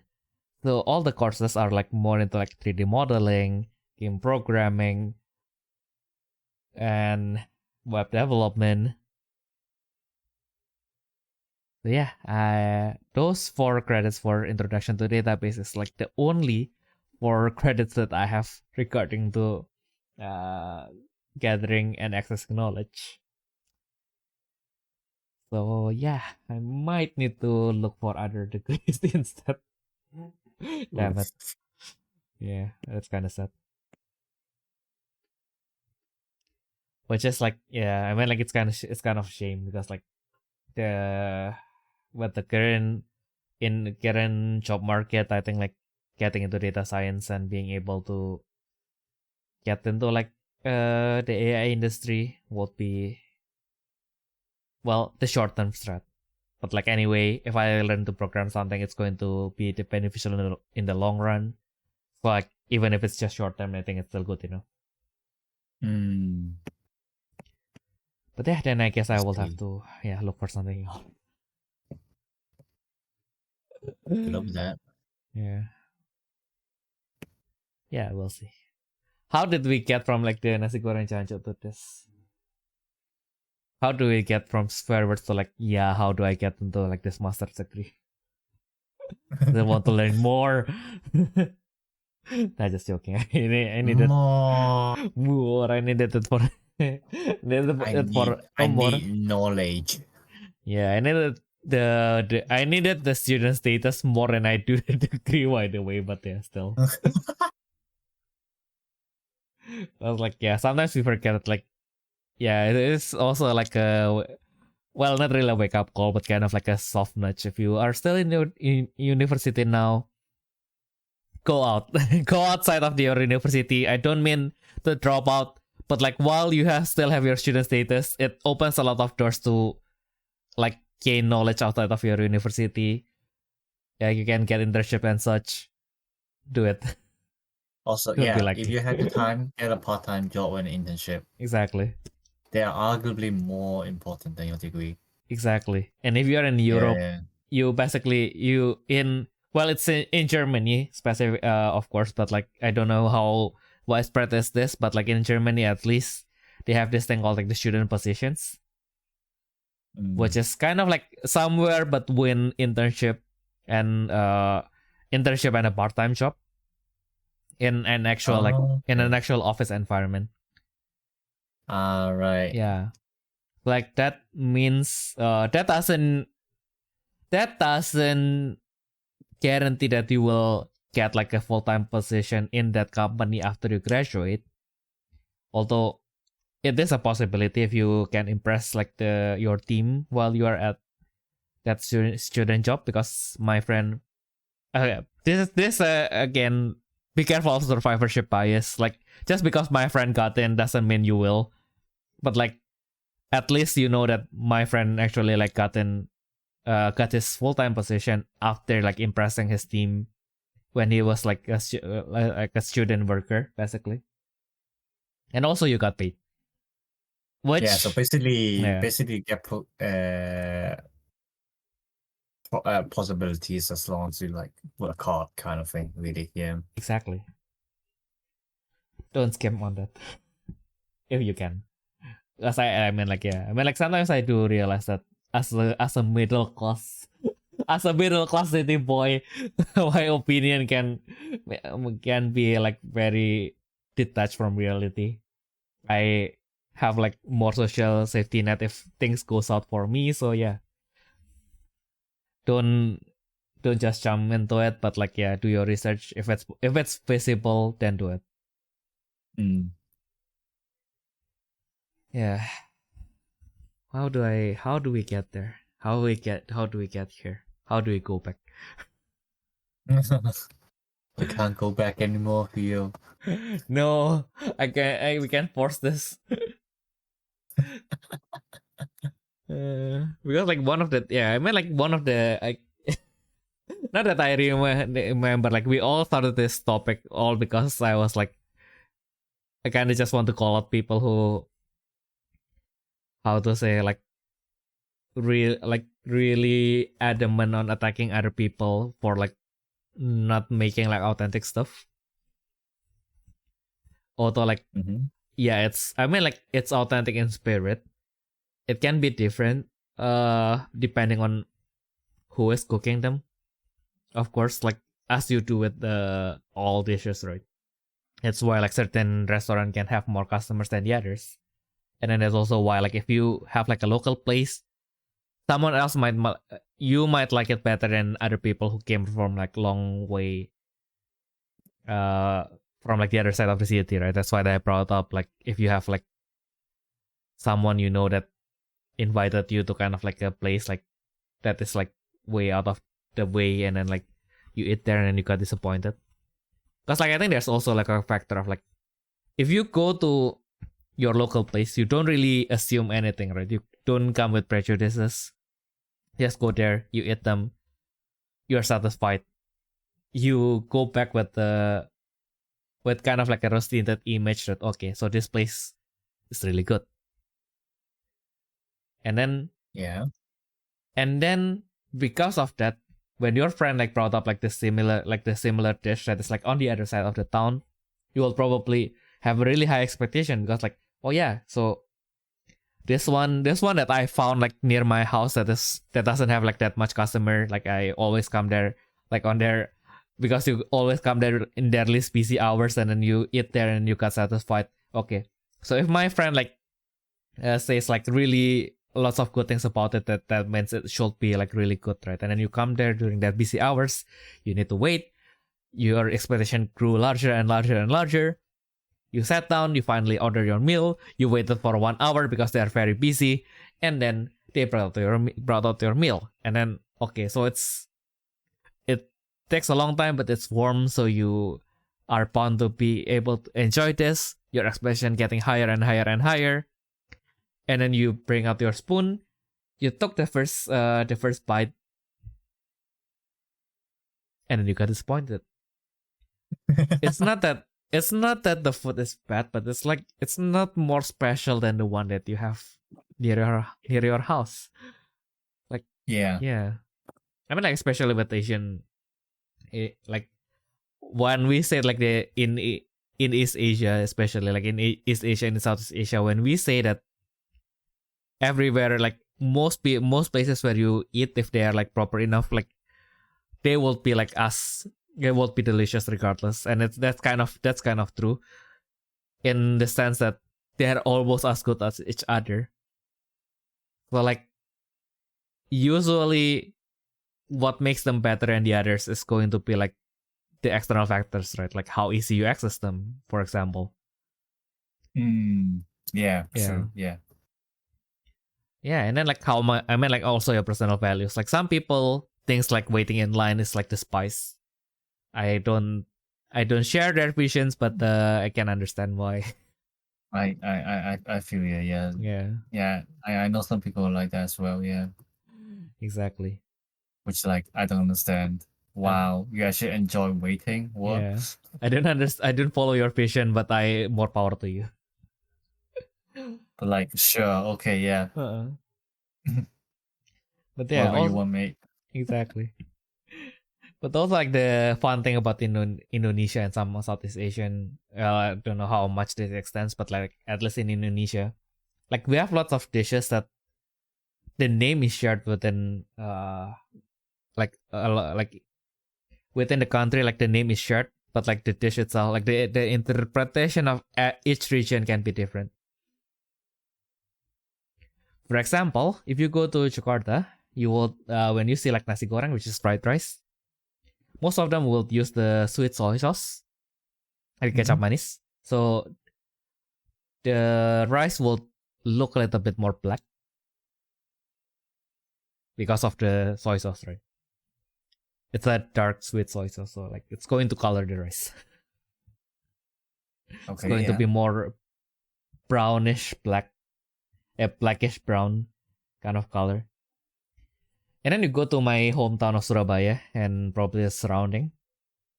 They don't exactly use ketchup because that's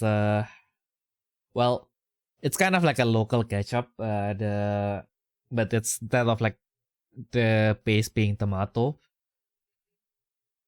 We never know what it was made of. Like some people argue that it's probably like some basic like overripe mango or something. But of course, like overripe, sometimes people just in a tropical country, overripe basically means it's already rotten, right? Because like the limit between like the time period between the fruit being overripe and the fruit being rotten is like so small that like if it's overripe, then it's as good as being rotten, right? Like yeah, basically, I think that's the local ketchup that is I guess it was made from those overripe mangoes.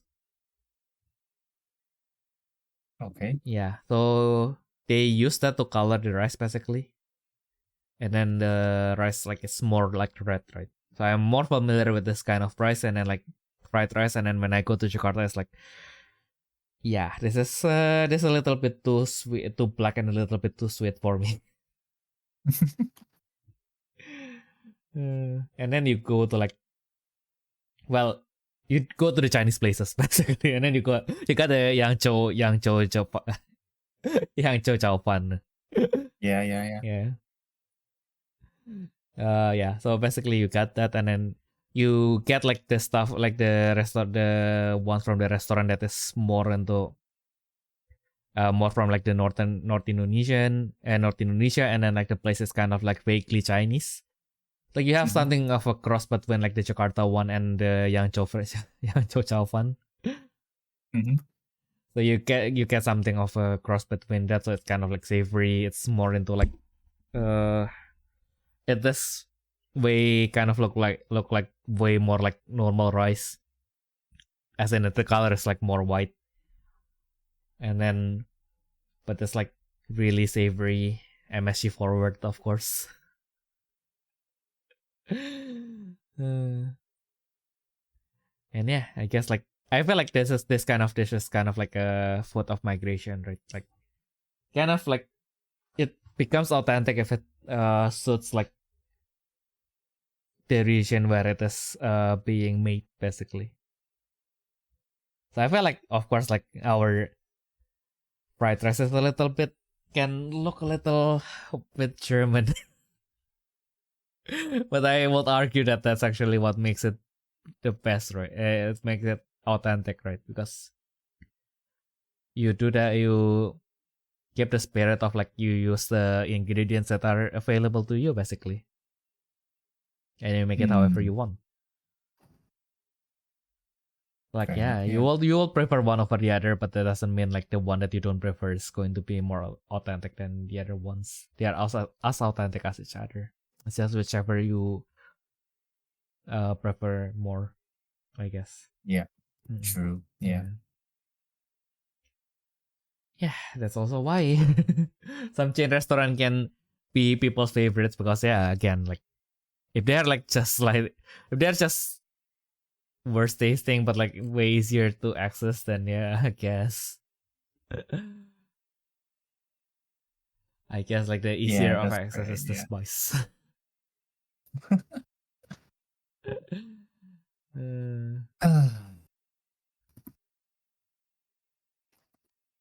I'm hungry. Exactly. What do I get after this? Probably, as planned, I'm going to make the noodle, the egg soup, and then probably just eat it with bread. I needed to finish my bread. Now let's scroll through this page. Oh my god, I like like I forgot that I still got like 2 slices of melon. Oh my god.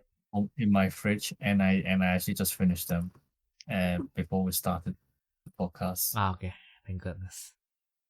Yeah, but like I've been putting I've been leaving them like fortunately I put them in like the freezer. I mean it's not exactly the freezer, but like basically the vegetable part of like the fridge. It's just like really really cold for whatever reason.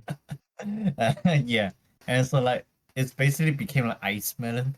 Nice. Over like more than a week being there. Oh my goodness.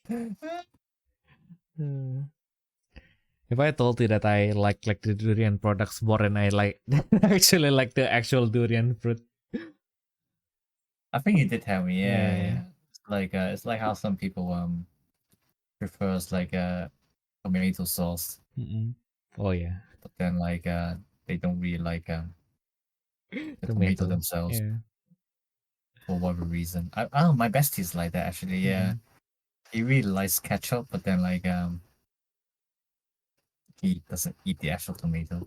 Okay, so that one I can't explain, because like if you are talking about like the actual like the tomato sauce that is tomato sauce and not ketchup, then I guess you can argue, because like with tomato sauce you kind of like boil out all the fillers and you are just left with like the basically natural glutamate within the tomato. So basically it's just more of a natural MSG basically. So of course it's going to be good, but yeah, with the tomato with ketchup, yeah.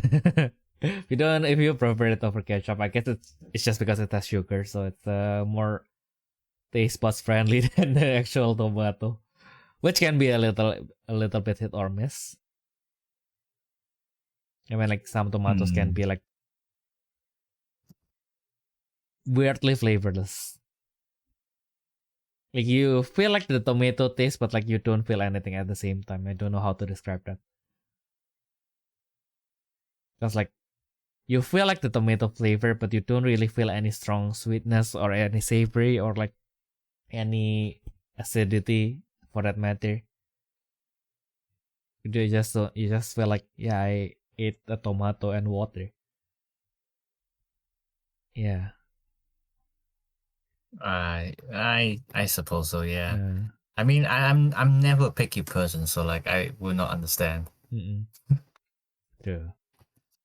Yeah, I don't know. I mean, like usually tomato is more into feels like intimidating. I don't know.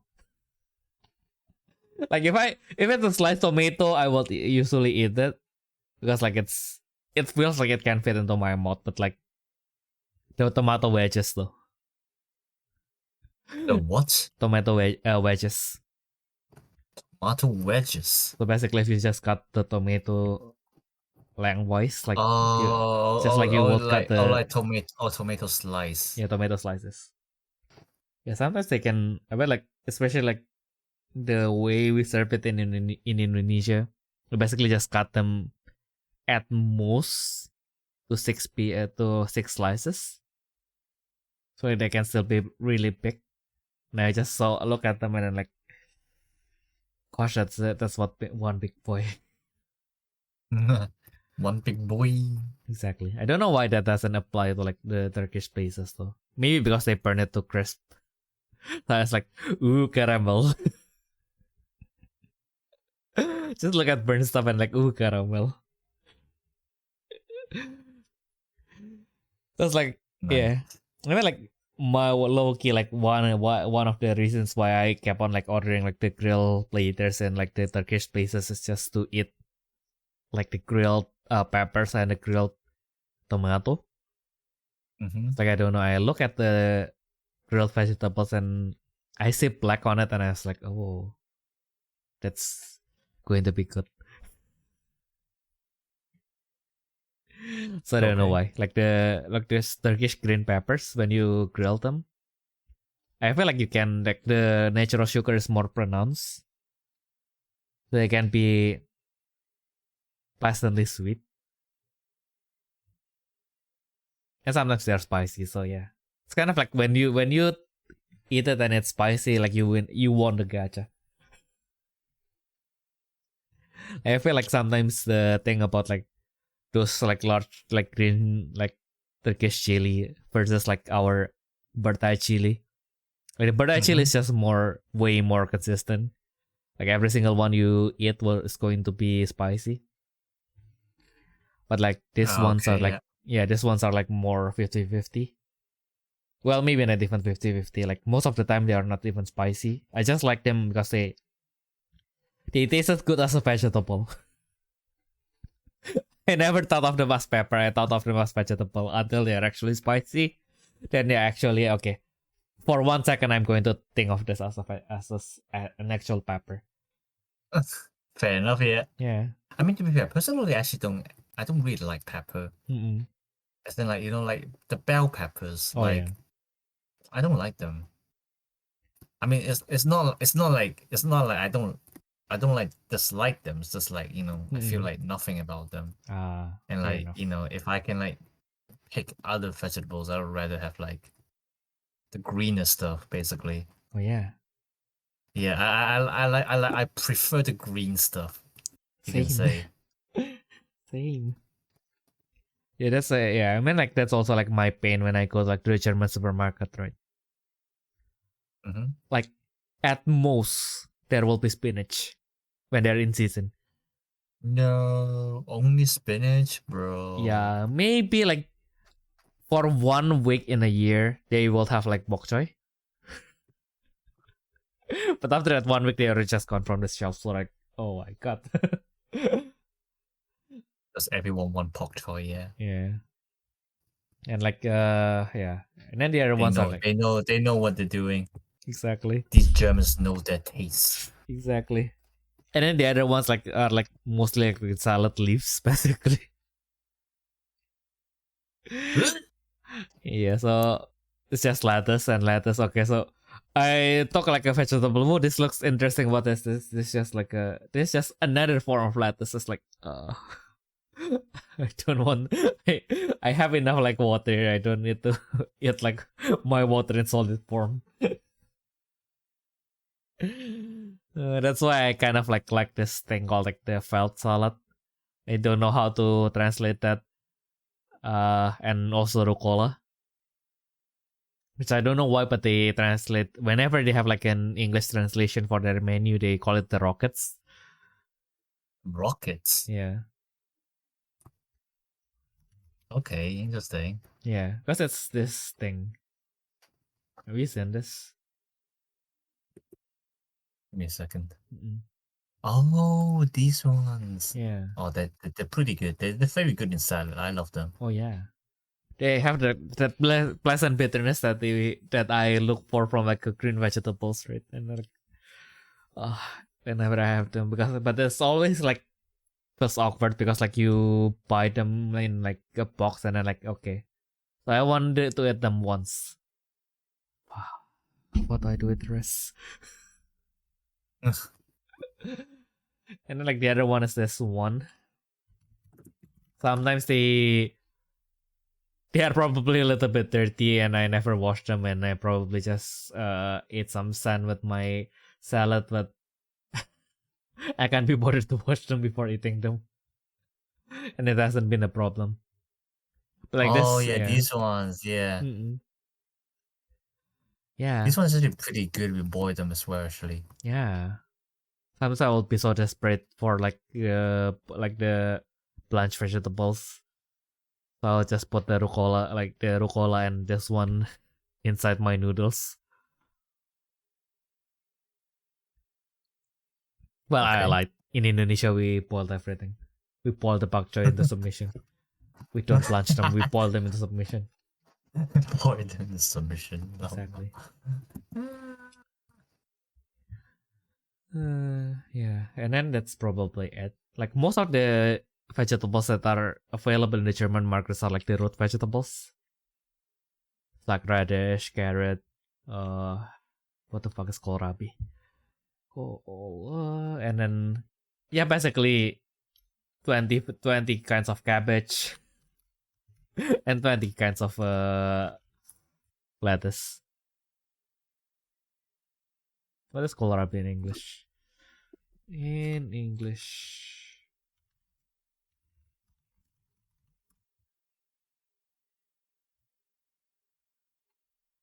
a German turnip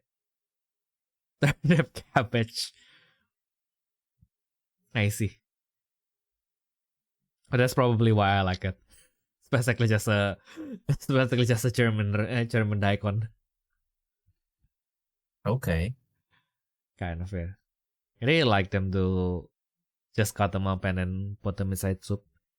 Cause like yeah, this unlocks a memory because like there's this one dish in my hometown which is called rawon, which is just basically a soup of spices with like chunks of beef. So of course it's like the low key the rich people stuff because like it was supposed to be like 100% beef basically inside the soup.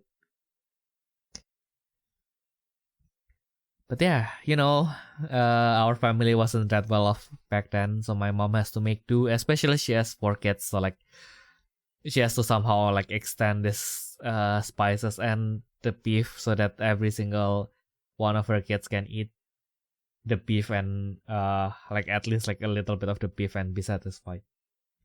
So what she will do is she take a coyote. Yeah, so this thing. And then she will cut them, basically chop them up.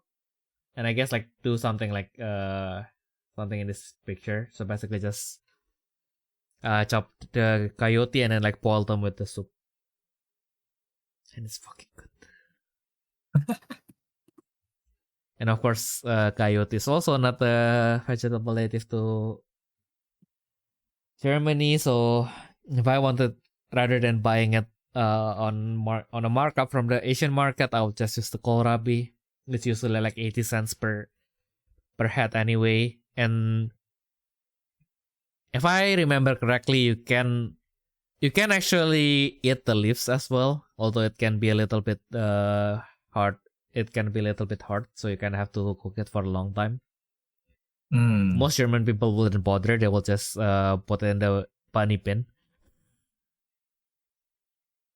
As in they have like in some supermarket, they will have like bins that are like, so basically if you have like unwanted parts in your vegetables, you can just throw them into that bin and then they will just donate them to farms to use to feed rabbits and stuff.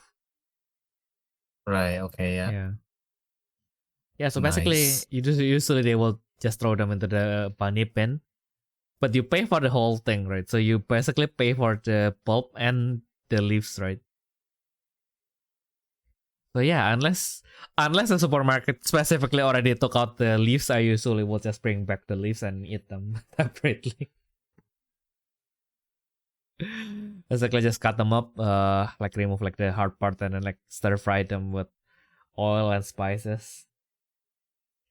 Just like we do in East Asia.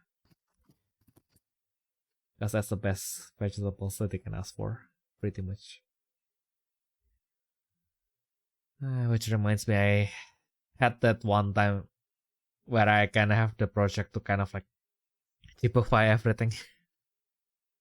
As in make everything into chips. And I really like the carrot chips. I never really able to like make them crispy enough. But even like being half crispy is still like really good because like carrots, of course, like they have like lots of natural sugars. So like even without anything, they can still, if you just put a little bit of salt, it will just bring out all the natural sugars and it's actually pretty nice. Yeah. But I never really got like a carrot that is like large enough to make the crunch actually satisfying. Because you hear the word chips and then the first thing that come into your mind is probably going to be the potato chips, right? Yeah. But of course, like most carrots, that when they are not in season, the carrots are really small, so the chips are going to be really small as well.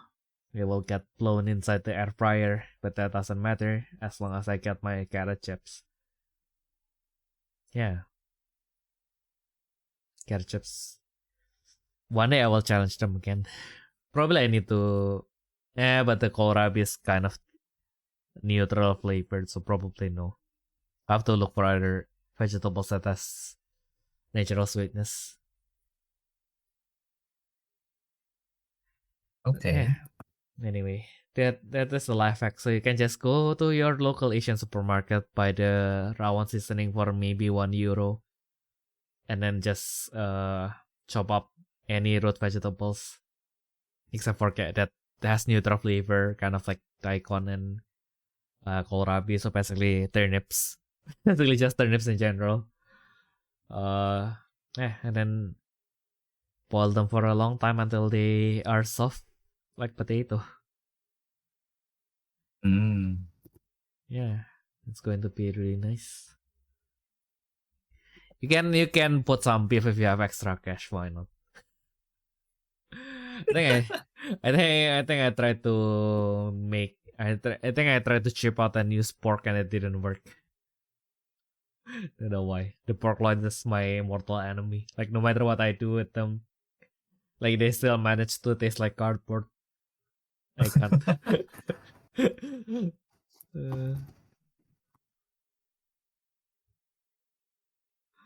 Which is why it's sometimes kind of like hard to understand, right? Like why some of like the most expensive dishes is just basically the loins. It's like, yeah, it has zero fat on it. It's going to cost more because you eat more meat. You are also eating more meat that doesn't have flavors. Like, why even do this? Like, it's still going to be harmful for you. Like, at least make it worthwhile.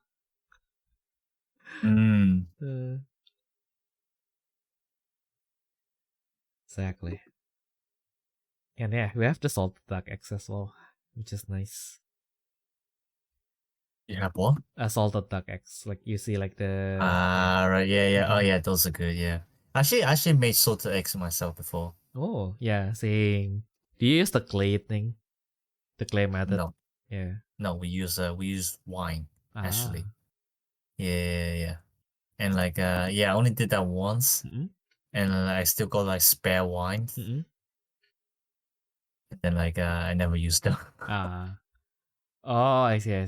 Because like for us, for the salted duck eggs that we have in Indonesia, usually what we do is basically we encase the raw duck egg in clay that is mixed with salt, and we basically just let them ferment.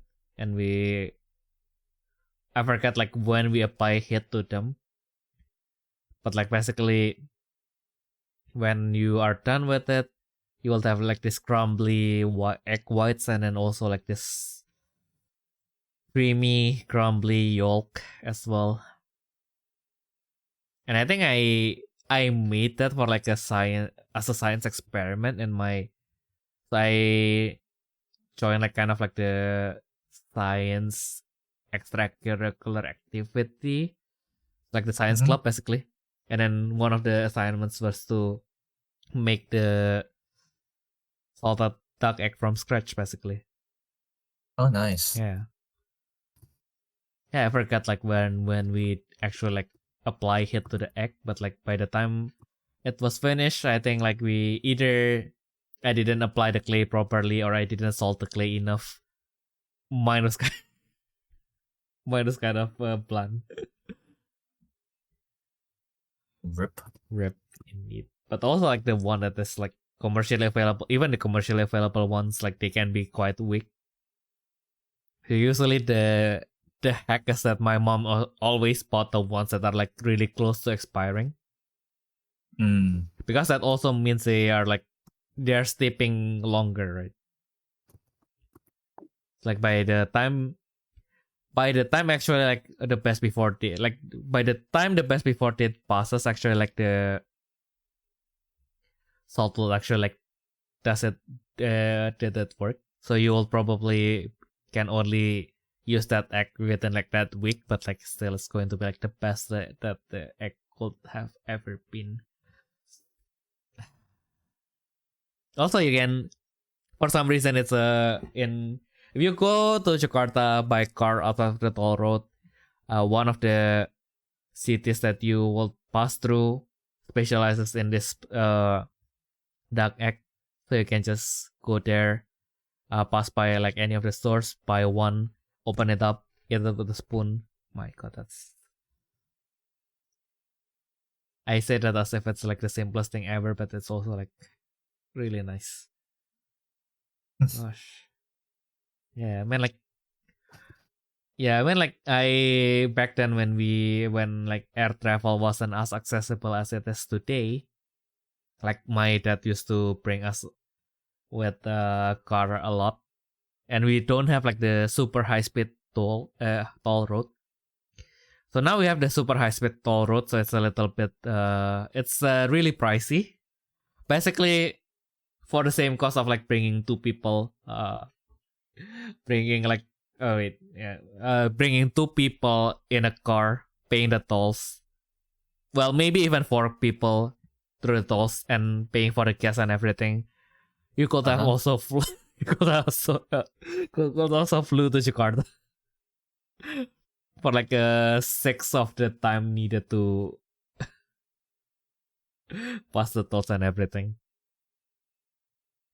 So like for fuck's sake, man, like the most excruciating part is like you can technically with this toll road, like instead of like going there for like 2 days, which is like it will take like I think a total of 20 hours to go like outside of the toll. You can cut them down to like 10. But that is for like 99% of the trip.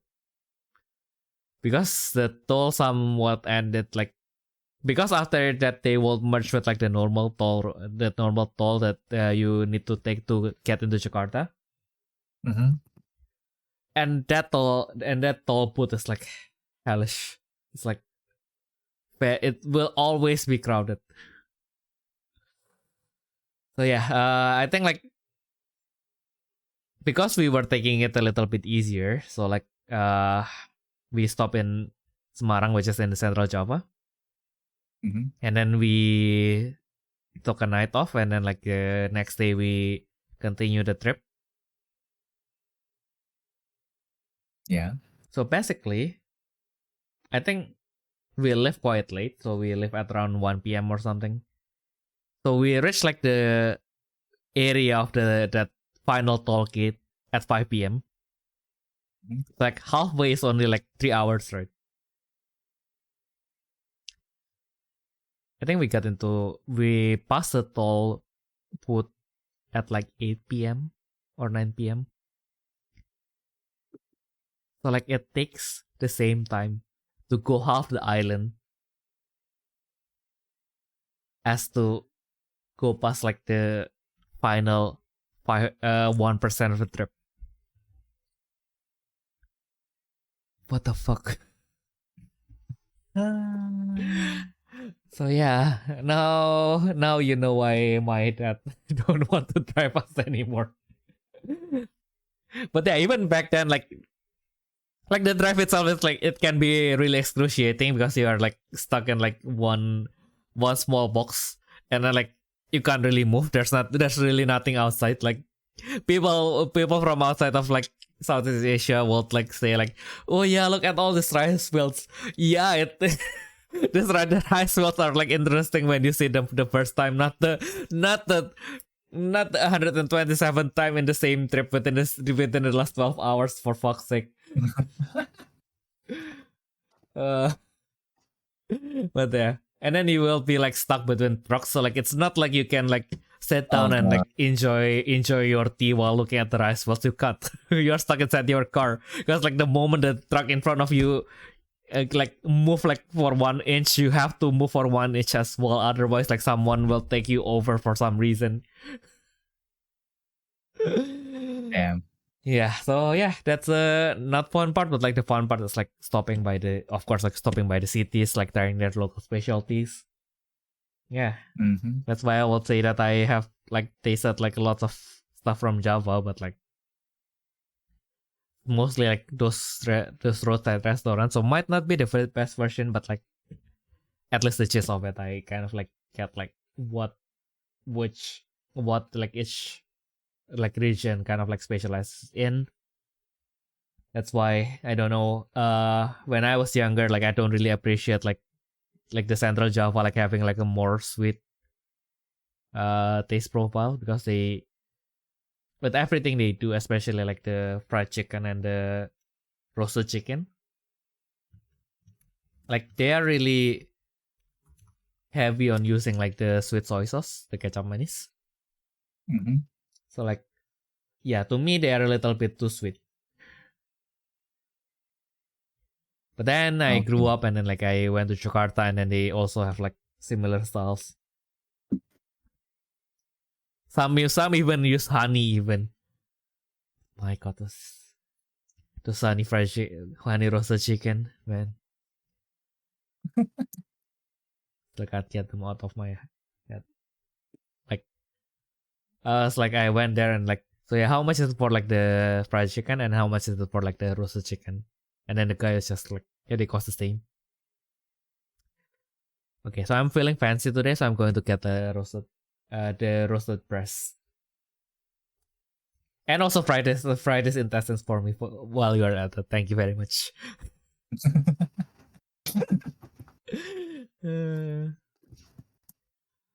Yeah, man. Sometimes the thing that I miss is not necessarily the flavor, but all the freedom of choice. I think. Fair enough. Yeah. I get what you mean. Yeah. Because like in Asia, I think like whenever you are tired of something, you can like get a change of pace like within a reasonable travel. Like in Germany, I feel like it's not like you can't get them, but like you kind of have to travel a little bit. Because like, I mean, to be fair, you're not living in like city centers as well. Yeah, kind of, yeah. Because obviously for us in well, for me in Newcastle anyway, it's like I live near the city center, so it's like if I want choices, I have choices. Just most of the time choose the cheapest one. Fair enough. But then again, well, I guess you can argue that now you have more choices in Duisburg. Because like one of the have I told you like because like one of the most popular ramen chain in Dusseldorf, they opened a branch in Duisburg. Nice. So of course, my friends want to gather. So like, yeah, let's check out this place because like you go to that same chain in like the main store in Dusseldorf. If you're not coming like by the time like 30 minutes before the store is open, you're not getting in, or like you're getting in like after 2 hours. So like it's not worth it. It's not going to be worth it. In my opinion, like ramen is ramen is only worth it if you can get into the store right away.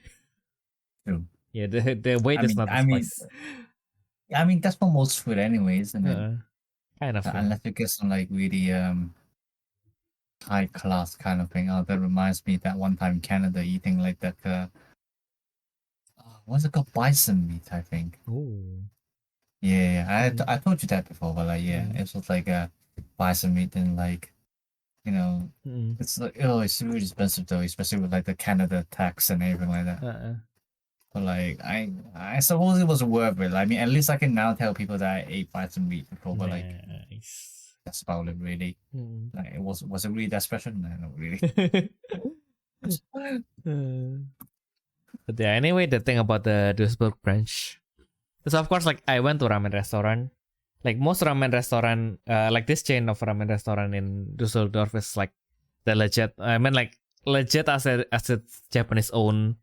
Probably like it's a chain from Japan.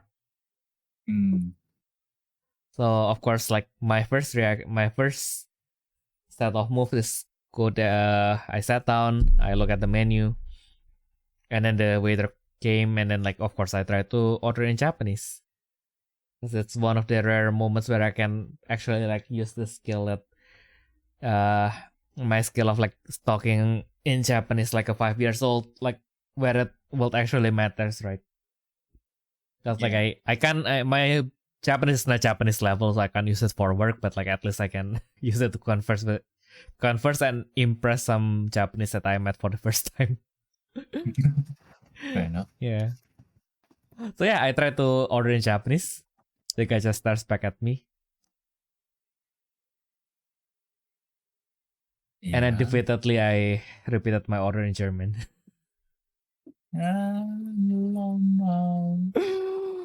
God, I sometimes I wish I can speak Mandarin, man.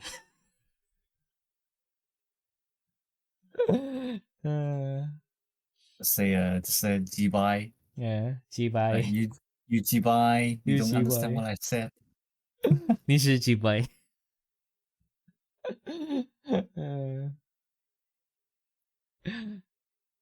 The only Mandarin that you will ever need. 你是jibai. Jibai, yeah. Jibai. My God.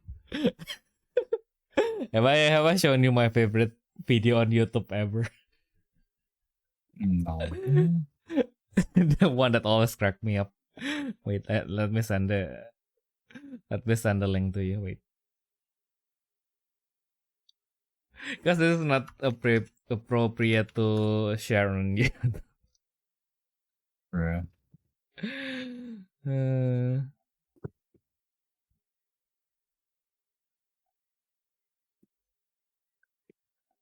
Wait, which one? Yes. Always bring smile to my face. Music to my ears.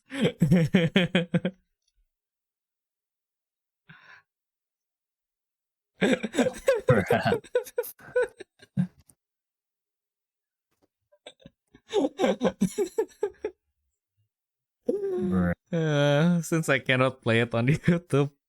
Anyway, the hand is it is totally related to what we were just talking about.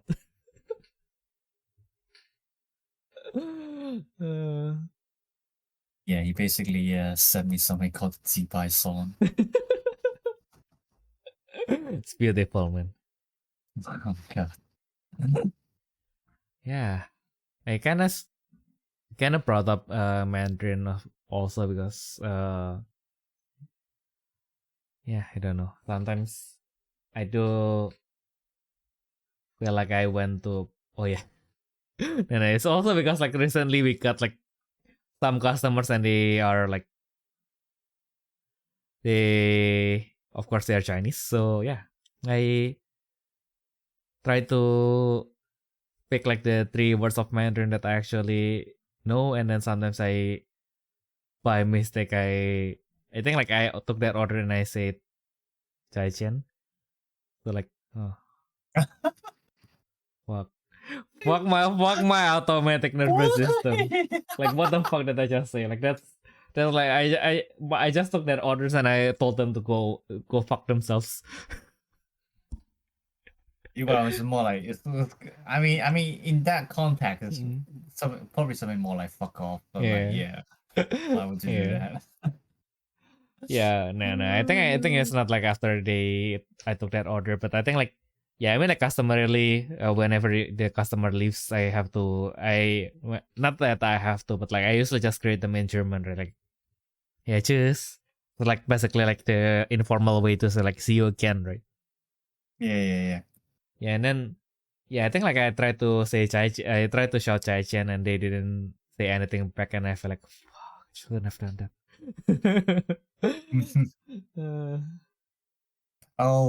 You mean you're saying it when they're leaving? When they're leaving, I thought somehow you were saying it when you're like taking their orders. No. At first I thought I was like taking their orders, but like now that I remembered it again, I think I say it to them, like I didn't say them when they ordered. I said that to them after they left, but like they didn't order, so like they didn't say anything back, so I felt like really awkward, and I felt like oh fuck, did I should I have not done that?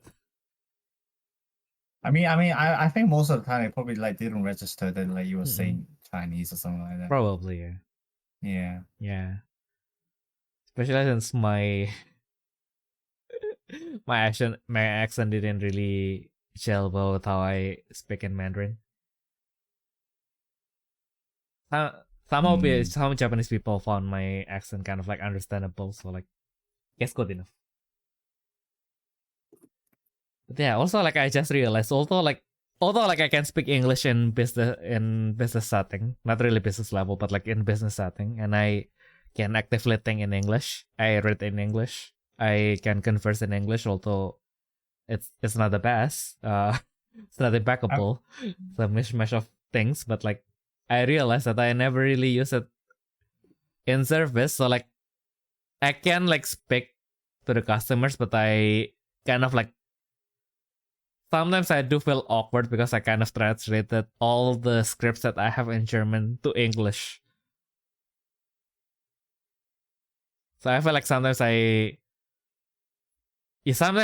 speaking of like automatic nervous system, the one that I actually say to the customer after that order is actually not Chai Chen, but see you. Okay. I don't know what triggered that in my brain, but like, I took their menu and then I subconsciously said see you. Like I will see them again in a minute after their drinks and food are ready, but like, bro, that's cringe. That's nobody said that. That's cringe, bro. Yeah, like bro. no real humans will say that, bro. Like, what the fuck is just that?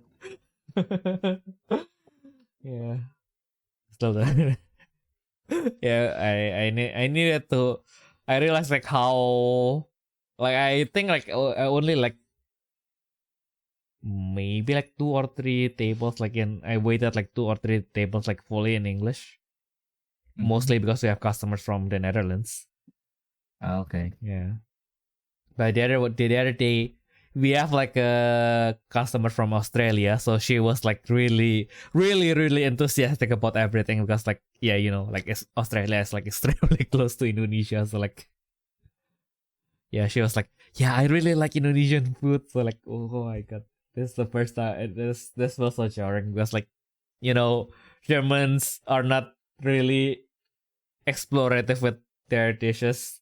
Like legit, like one time, a random German elderly lady just barged into the store, and then like I asked her like, yeah, do you need help with anything? Like, do you want to?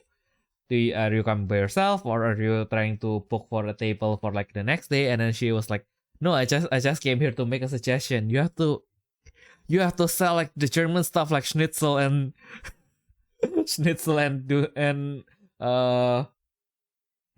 and sausage, and people will definitely like come flocking into your restaurant.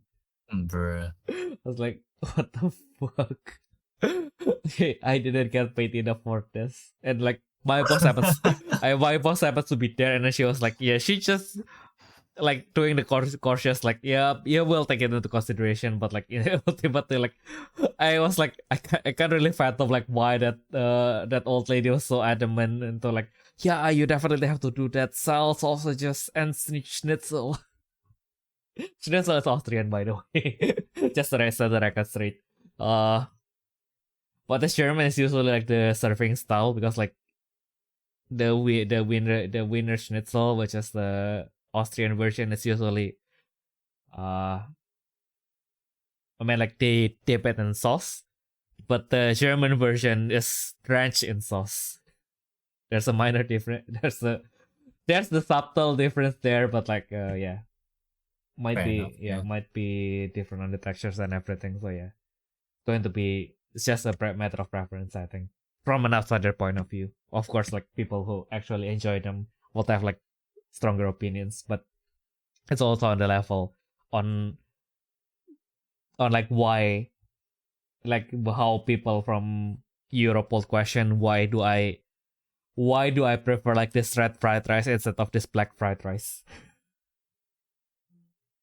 Because like they're both still fried rice and they basically use the same seasoning, just different coloring. So like, why is it different? A lot of things are different. Oh my goodness! But why do I suddenly like? Speaking of like this ayam bakar, right? Like Indonesian has like really vague rules on how you use verbs and everything, right? So like while in this context, like the bakar is kind of like an adjective for roasted, basically, for roasted or grilled chicken. So basically it's an adjective to kind of like indicate that the chicken is cooked in a certain style.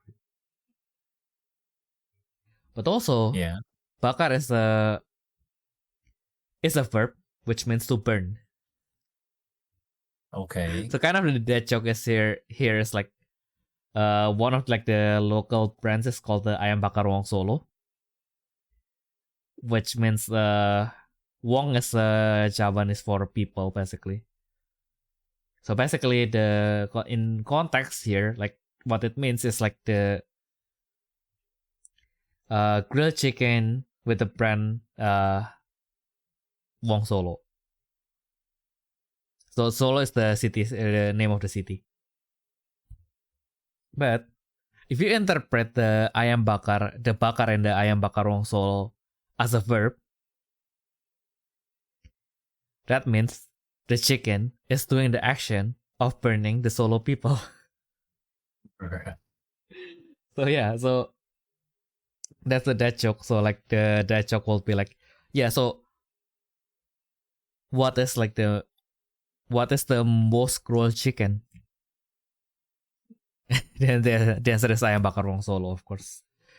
It's like, yeah, the chicken is burning people alive. So like, yeah, of course, it's the most cruel chicken out there, isn't it?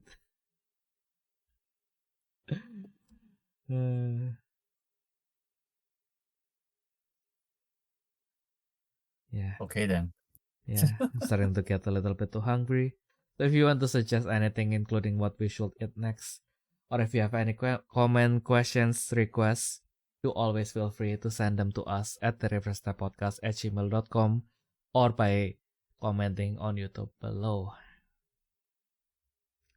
So yeah, I feel famished, starving, and all the other extreme form of hunger that can, or any other English.